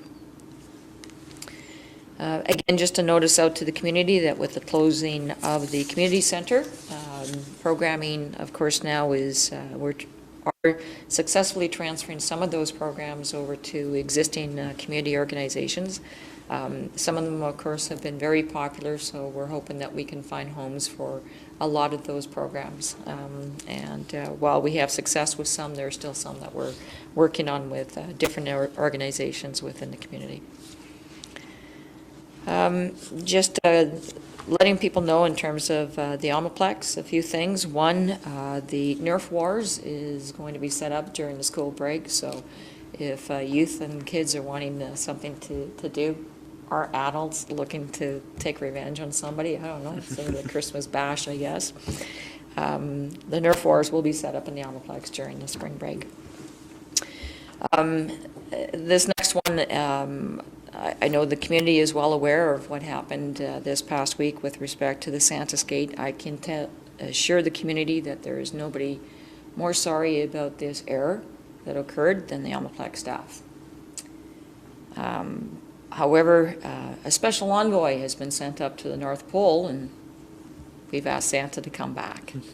So Santa is coming back for a Santa's Gate this Friday, 6:30 to 7:45 in Omni 2. So we want to make sure, and that has been communicated throughout the community, throughout our social media sources, and that was done actually the next day. So we're hoping the community can come back and take part in that event. With respect to FCSS, the community dinners last night was another one that was hosted, so it's every third Tuesday of the month, and I can let council know that 2018 has been spoken for, all of 2018 with the exception of June. So that is going very well. The community is responding tremendously to the community dinners being hosted in the Legion, and already we're booking into February of 2019. And we're seeing upwards of 250, 300 people coming through for the community dinners. So a good response. The whole objective, of course, is to make sure that we're recognizing that we are just one community, and we all live and work here, and just getting to know everybody. And we encourage when people do come that they sit with people that they don't know and get to know who their neighbors are. The Community MAP program, which is a program that helps those who have no accommodation, that if they need to have a place to stay, those who are homeless or in other circumstances, because we recognize both, is now running 4 nights a week, and that is because of the fact that we have 22 volunteers with the program. And it's only able to run with the basis of the support from the volunteers. So pretty thankful to the community for responding to that. Again, they could just do the overnight shift, and of course, those who are highest risk in terms of being homeless or who are homeless are certainly using the resources that are available through not only family and community support services, but also throughout the other agencies in our community. The home support program, there are now 18 home support clients, so this program just started up a year ago, so we're happy to say that that is running very well. And again, the objective of the home support program is to try and ensure that seniors who are needing help can get that help so that they're staying independent and staying within their homes, because that's the preference where most want to be. So that program has certainly been helping out, and again, in its infancy, we're getting a good response. Again, just congratulations to both Janella and Kayla for the award they received from the provincial government, the Premier's Award in Excellence in Childcare. Yeah, it certainly did. In terms of the first time I watched that video, it brought a tear to my eye. So needless to say, I can understand why Bernice wasn't able to read the letter. So congratulations to those two. And other than that, just again, keeping up with making sure that we're doing year-end with respect to the capital projects as well as the operating budgets, because agreements with different municipalities means that we have to make sure that we're doing the proper invoicing for those municipalities. And the last thing, of course, is just our deepest condolences to, I can't do it, to Lee and Annette Chambers and their family.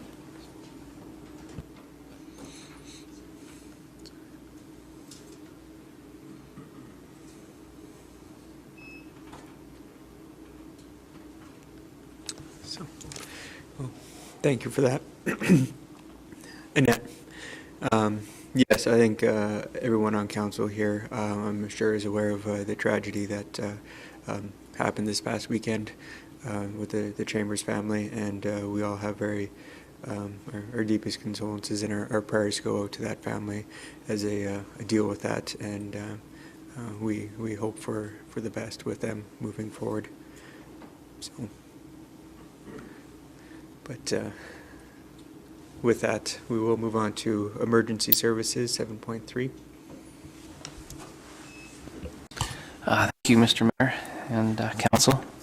If I could direct Council's attention to page 48 and 49 of your package, I'd like to briefly go through the November stats for the fire service. We responded to calls for service during the month of November. Involved fire calls, 2 of which were vehicle fires, which are currently being investigated by the RCMP. We also responded to a detached garage structure fire, which was fully involved when the department arrived on scene. As well, we responded to a chimney fire in a mobile home. Fortunately enough, we were able to get there quick enough and get the fire out before it caused extensive damage within the home. In terms of rubbish and grass fires, we responded to one, which was a dumpster fire, which had a bunch of rubbish in it. So we were able to get that under control relatively quickly and extinguish the fire. In terms of vehicle collisions, it is a winter time, and we have been busy as of late. We responded to 7 motor vehicle collisions, 3 of which were single vehicle rollovers. 2 of them were 2 vehicle rollovers where patients were transported to the hospital. And then we also had 2 vehicles which were involved with collisions with moose. We are having a serious issue this past little while with animal collisions, so I'd encourage everybody to be cautious on the highways when they're driving the animals out and about. In terms of calls, we responded to 12 calls, 4 business homes, 7 residential homes, and 1 at a church, and they were legitimate calls for different purposes. We responded to 3 assist agency calls. All 3 of them were for EMS related to senior community, and we assisted EMS with our seniors in getting the medical needs that they required. We responded to calls, 2 fuel spills in hotel parking lots. Involved a senior that had locked themselves in a bathroom and needed assistance to get out. And we were also assisting a cat in a tree in the month of November, and that brought us to a total of 31 calls. In terms of some other incidents that we, or other things that we were involved with, we had the candy cane check stop, 600 candy canes, and we had roughly 300 vehicles go through the check stop, and we were residents of traffic safety and holiday safety during the holiday season. We also continued with our Coffee with a Firefighter program. McDonald's has graciously sponsored this program, and we was there yesterday, and we met with various people from the public, and they had concerns about fire safety during this holiday season, as well as had questions about operations. So we're more than happy to oblige. We're going to continue the program on into the new year, and we're hoping to have some bigger events all sponsored by McDonald's. As well, during the month of November, we had a test run of our new generator that has been installed in the Civic Center. As the staff can attest, it's the power goes out, it shuts down servers and causes a whole bunch of problems for everybody. We had a very successful run with the new system, and we are very pleased that that is now in service and ready for operation in the event of an emergency. And that's all I have at this time. Thank you. Thank you. Any questions, comments? Okay, so we will move to 7.4, the CAO report. Thank you, Mr. Mayor. Just a few meeting notes to apprise council of. December 4th, I attended Drayton Valley Education and Training Task Team meeting held at the Clean Energy Technology Center. December 7th was the initial scoping meeting of our IDP review project scoping team. It was held at County Hall. This is anticipatory for a more formal undertaking in the new year. And the intent would be the project manager, who is the county's director of planning and development, will be the individual that will be briefing both councils in terms of the scoping aspect, and we anticipate that that will likely be coming to council as an information item or a discussion item at your regularly scheduled meeting in January. On December 8th, along with the safety coordinator and the HR coordinator, I had a meeting with Alberta Labor representative who was in town in Drayton Valley. Yesterday, the 19th, we had officials from Municipal Affairs and Emergency Management who were in town for the purposes of receiving application under the Disaster Recovery Program that was recently approved by the provincial government in relation to the extreme water event that occurred in August of 2016. And so I'm just awaiting final word about how many applications that will be forwarded to council just as an information item. As of around supper time last night, I think we had 8 individuals from the community that were that had attended. It was held here at the Civic Center between the hours of 10 and 8. And we will more fully provide to council the details of the applicants in those aspects as that information is made known from Municipal Affairs.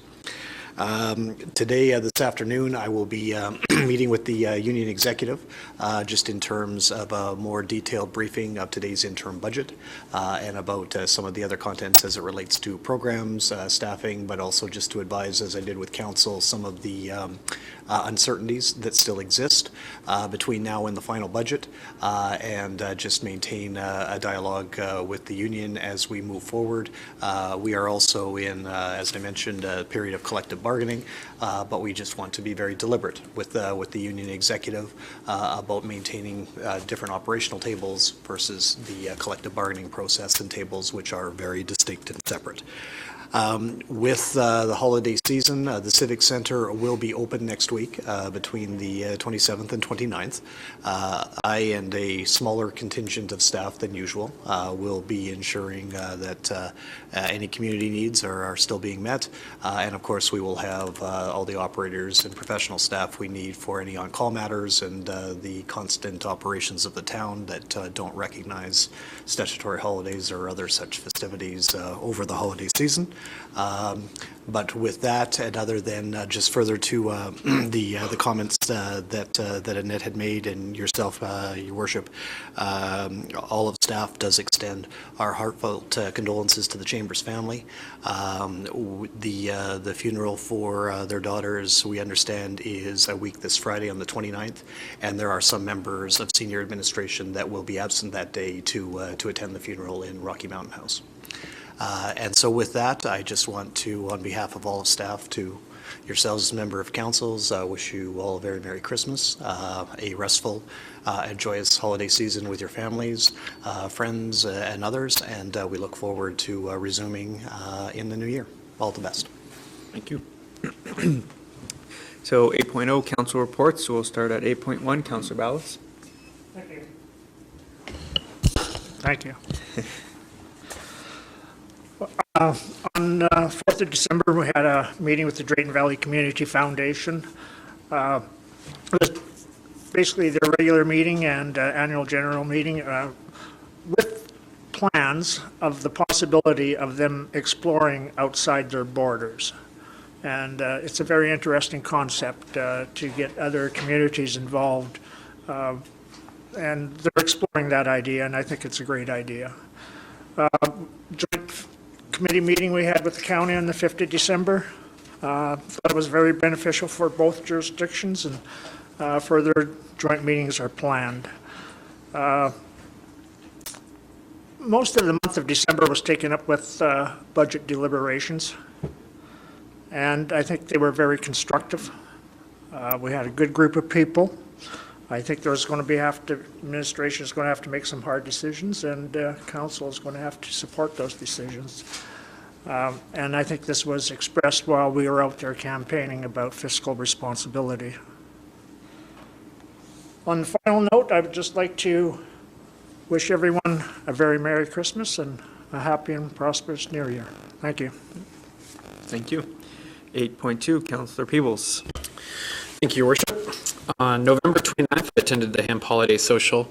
It was an awesome event. We had a lot of different investors and speakers and even other people who were engaged in the hemp industry from really across Alberta, and even some people from Saskatchewan engaged in this process. So it's great to see that we are putting ourselves on the map in this emerging industry. December 1st, I attended Jim McGlinskey put on RCMP Open House in Breton. I road trip with Mark Smith there, so I had a good old chat with him on the way there and back about our community. And there I was just talking a lot about the needs and issues that we have provincially with the RCMP. So it was a really good, honest conversation. December 4th, I went on behalf of the mayor to go check on our local candidates as they received an award for the Child Development Professional Awards. So congrats to Janella and Kayla. It was a great event. I was happy to get the chance to attend. On December 5th, we met with the county to talk about our plans going forward and how we intend to work together and what our joint meetings are going to look like. And I have a feeling we're going to be able to accomplish some great things with our neighbors in the county. On December 6th, we had our first Economic Development Committee meeting, and it went really well. I think for us just coming in and not really having too much of an idea of exactly what we're looking for, we are able to kind of focus, create the framework, and now I'm excited for the meetings we're going to have in this capacity in 2018. December 8th, we had our budget and asset management meeting, which I'm sure our chair, Eric, Councillor Butts will expand on, I'm sure. And we had our budget discussions on December 12th and 13th, kind of an in-depth look, and I just want to say thanks to administration and Kevin in particular as we went through this process trying to kind of nail things down. I know we made a lot of different strategic cuts and changes, and I just appreciate you guys coming along for the ride with us as we figure this out. And I just want to say my thoughts and prayers are with the Chambers family during this time. Lee is an incredible man, and he's an asset to our community as a whole, and I cannot even imagine what his family is going through right now. Other than that, I just want to wish everybody a Merry Christmas and Happy New Year. That's my report. Thank you. 8.3, Councillor Dodds.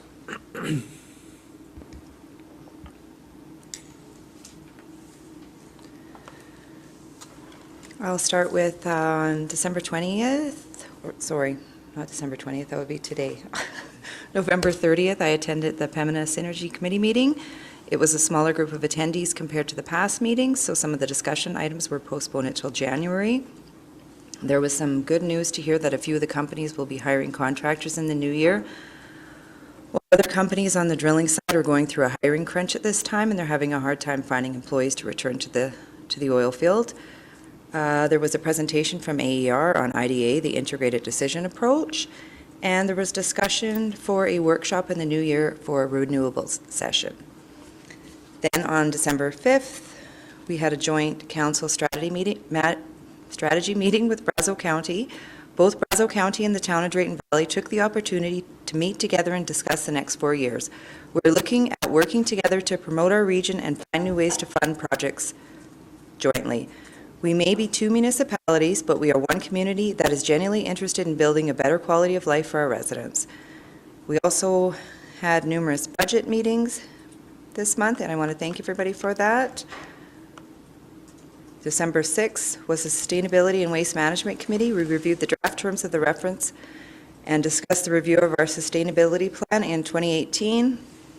December 6th was also the Economic Development Committee, reviewed the draft terms of reference and discussed. We had numerous ad hoc committee meetings on November 30th, December 8th, and 18th. We are hosting a Winterfest event on December 31st, 2017. It's an all-day event starting at the Nordic Ski Trails at 10 a.m. to 12. The events will then be commencing at Discovery Park. We will be hosting Ice on White there with EPBR Snowshoeing Challenge. Communities in Bloom will be hosting a hot chocolate and a snowman building contest. Thunder Hockey will also be there volunteering and hosting a shinny game, and they'll be also skating with the kids. There'll be public skating. Our sponsors include Drayton Valley Hospitality and Tourism and Pembina Pipeline and ACR. We've posted posters all around town and sent them out to the schools, so we're hoping that everybody will come, bring their families for the event, and I just want to wish everybody a safe and happy holiday. My thoughts and prayers are with the Chambers family at this time, and go out to many others over this holiday season. Thank you. 8.4, Councillor Gamana. Thank you. First of all, I would like to give my condolences to Chambers family for their loss. Once again, it's been a busy few weeks with meetings and Christmas parties. On November 29th, I attended the HEM Social. Good to see a good turnout. On December 4th, I had the opportunity to attend a meeting at CTC with Northwest College, looking into the possibility of having a cohort of international students in Drayton Valley. Same day, I had the Homelessness and Poverty Reduction Committee meeting and Drayton Valley Community Foundation meeting, where we welcomed fellow Councillor Ballas as the Town Council representative. On December 5th, Town Council attended the joint Town and County Council meeting. I believe it was a success, and we should build on this to find common grounds where we can focus on improving our area. On Wednesday the 6th, we had the first Economic Development Committee meeting. On December 8th, Councillor Dodds and I attended the 60th anniversary ad hoc committee meeting. Winterfest program is very much finalized, and we have some exciting events planned, food and fireworks to conclude the event. All information and schedule is posted on Town of Drayton Valley Facebook page and on the website. Also, that day we had our first budget and financial committee meeting, and I'm sure Councillor Butts will elaborate on that.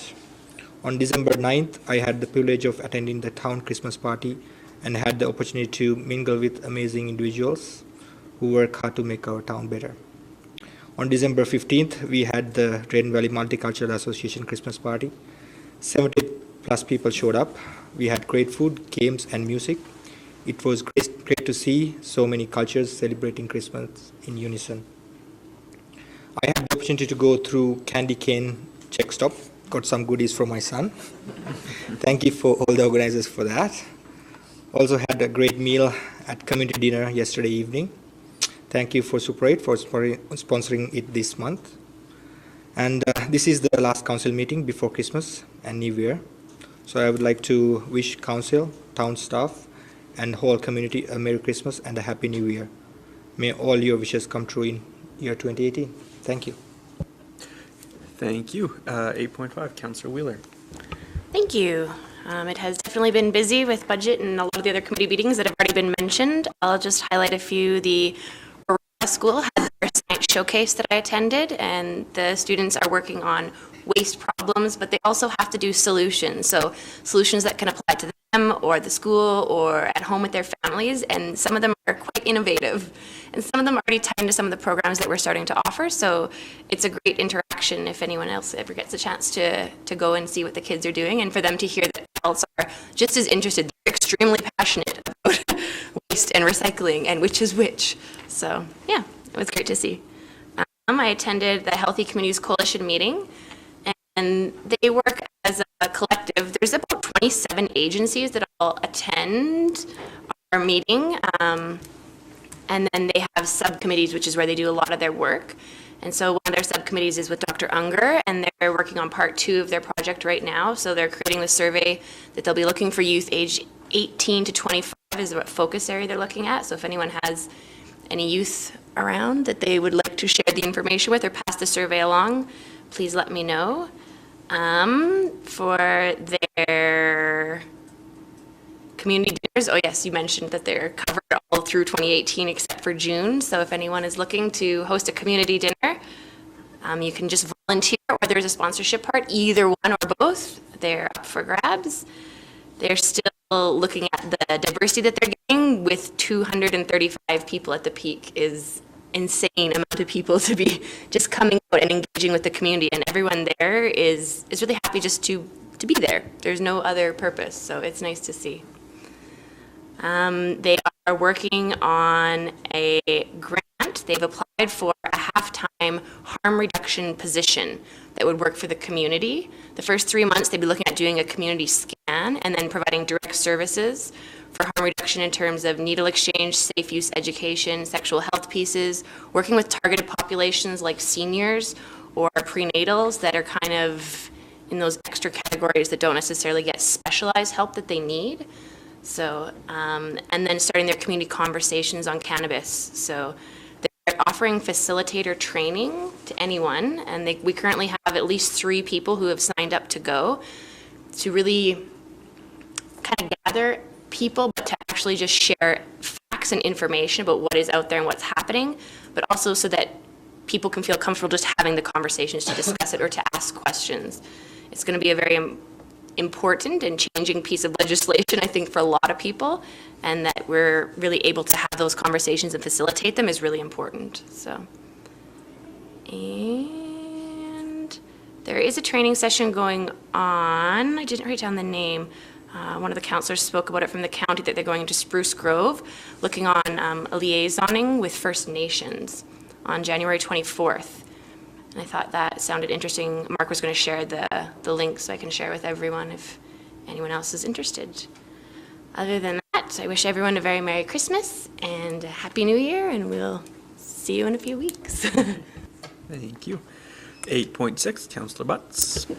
Thank you, Your Worship. Certainly was a busy month with budget. I'm glad that we got that passed, and thank you again, administration, for all the work that you've done, and to the council for asking good questions and being engaged in the process. On December 8th, we had our first Budget and Asset Management Committee meeting, which we've discussed a bit.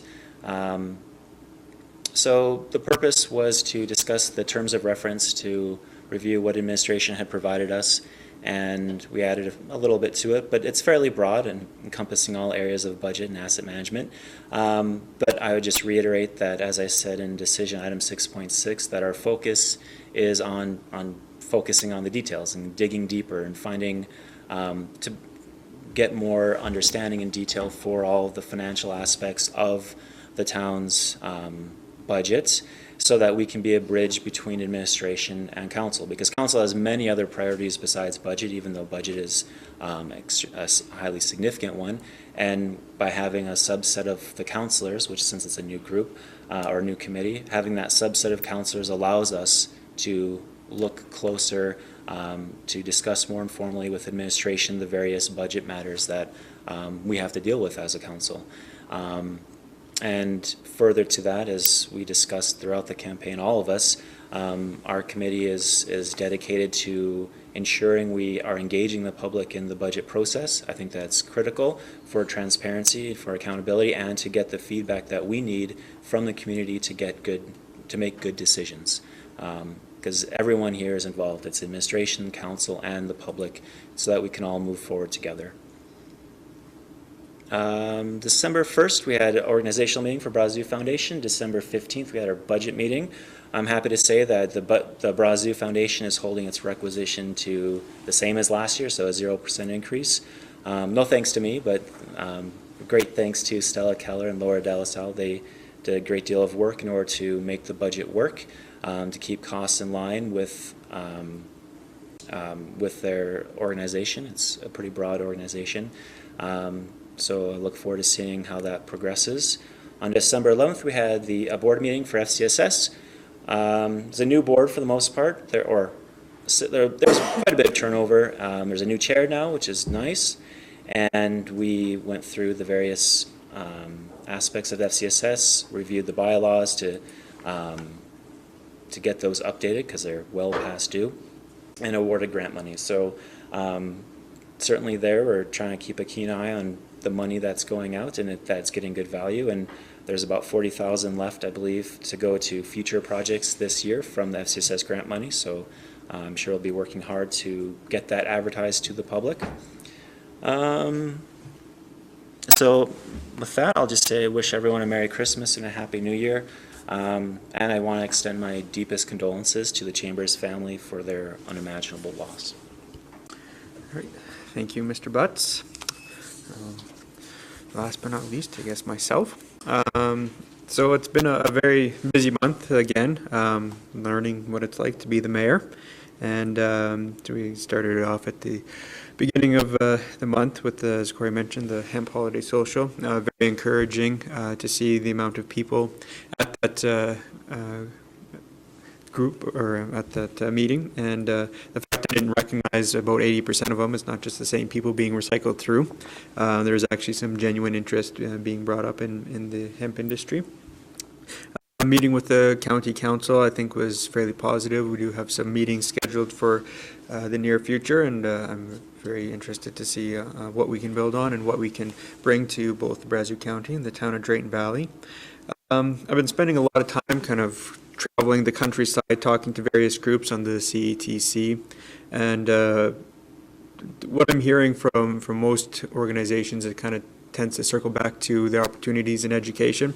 I know there's a few different pillars that the CET is focused on, but the education piece seems to be a predominant one that keeps coming up, and we'll be bringing something just to council in New Year as part of a strategic review for the entirety of the CETC building, and there will be some public engagement involved in that in the coming months.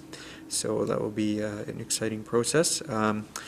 And as everyone mentioned, a busy time with budget. So again, thank you to administration, and thank you to my council. I couldn't have asked for a better, more involved council and all of your guys' hard work, and also administration for listening to us yabber away for hours on end and making sense of it all. So I appreciate that. There is, FCM has confirmed our involvement with Nicaragua. I'm going to probably do a terrible job in mentioning the city, but Jinotega, I have no idea how that's actually, Jinotega. So that is the community that we will be partnering with this year, and one individual from the community, one from administration, then either myself or the deputy mayor will be attending that in late February, early March. And yeah, it's just, again, just want to iterate the loss from the Chambers family and our deepest condolences, as we mentioned. And as we go into the holiday season, we just need to, be mindful of, everyone's situation. And there's a lot of people that are less fortunate. So if we ever have the opportunity, just go out and every day try to help one person in any capacity, and just in general make our town a better community. And yeah, so I just want to say Merry Christmas to everyone, Happy Holidays, and I look forward to working with all of you again in the new year. So with that, we go to 9.0 information items. So 9.1 Traffic Advisory Committee meeting notes, October 24th, 2017. 9.2 Drayton Valley Legacy Project, November 9th, 2017. 9.3 Child Care Operational Board Minutes, September 28th, 2017. 9.4 Drayton Valley Brazeau County Fire Services, November 2017 stats. 9.5 RCMP stats, November 7th, 2017. Can I get a motion to adopt these as information items? Councillor Wheeler? All in favor? That is passed, and I adjourn the meeting at 11:31 a.m.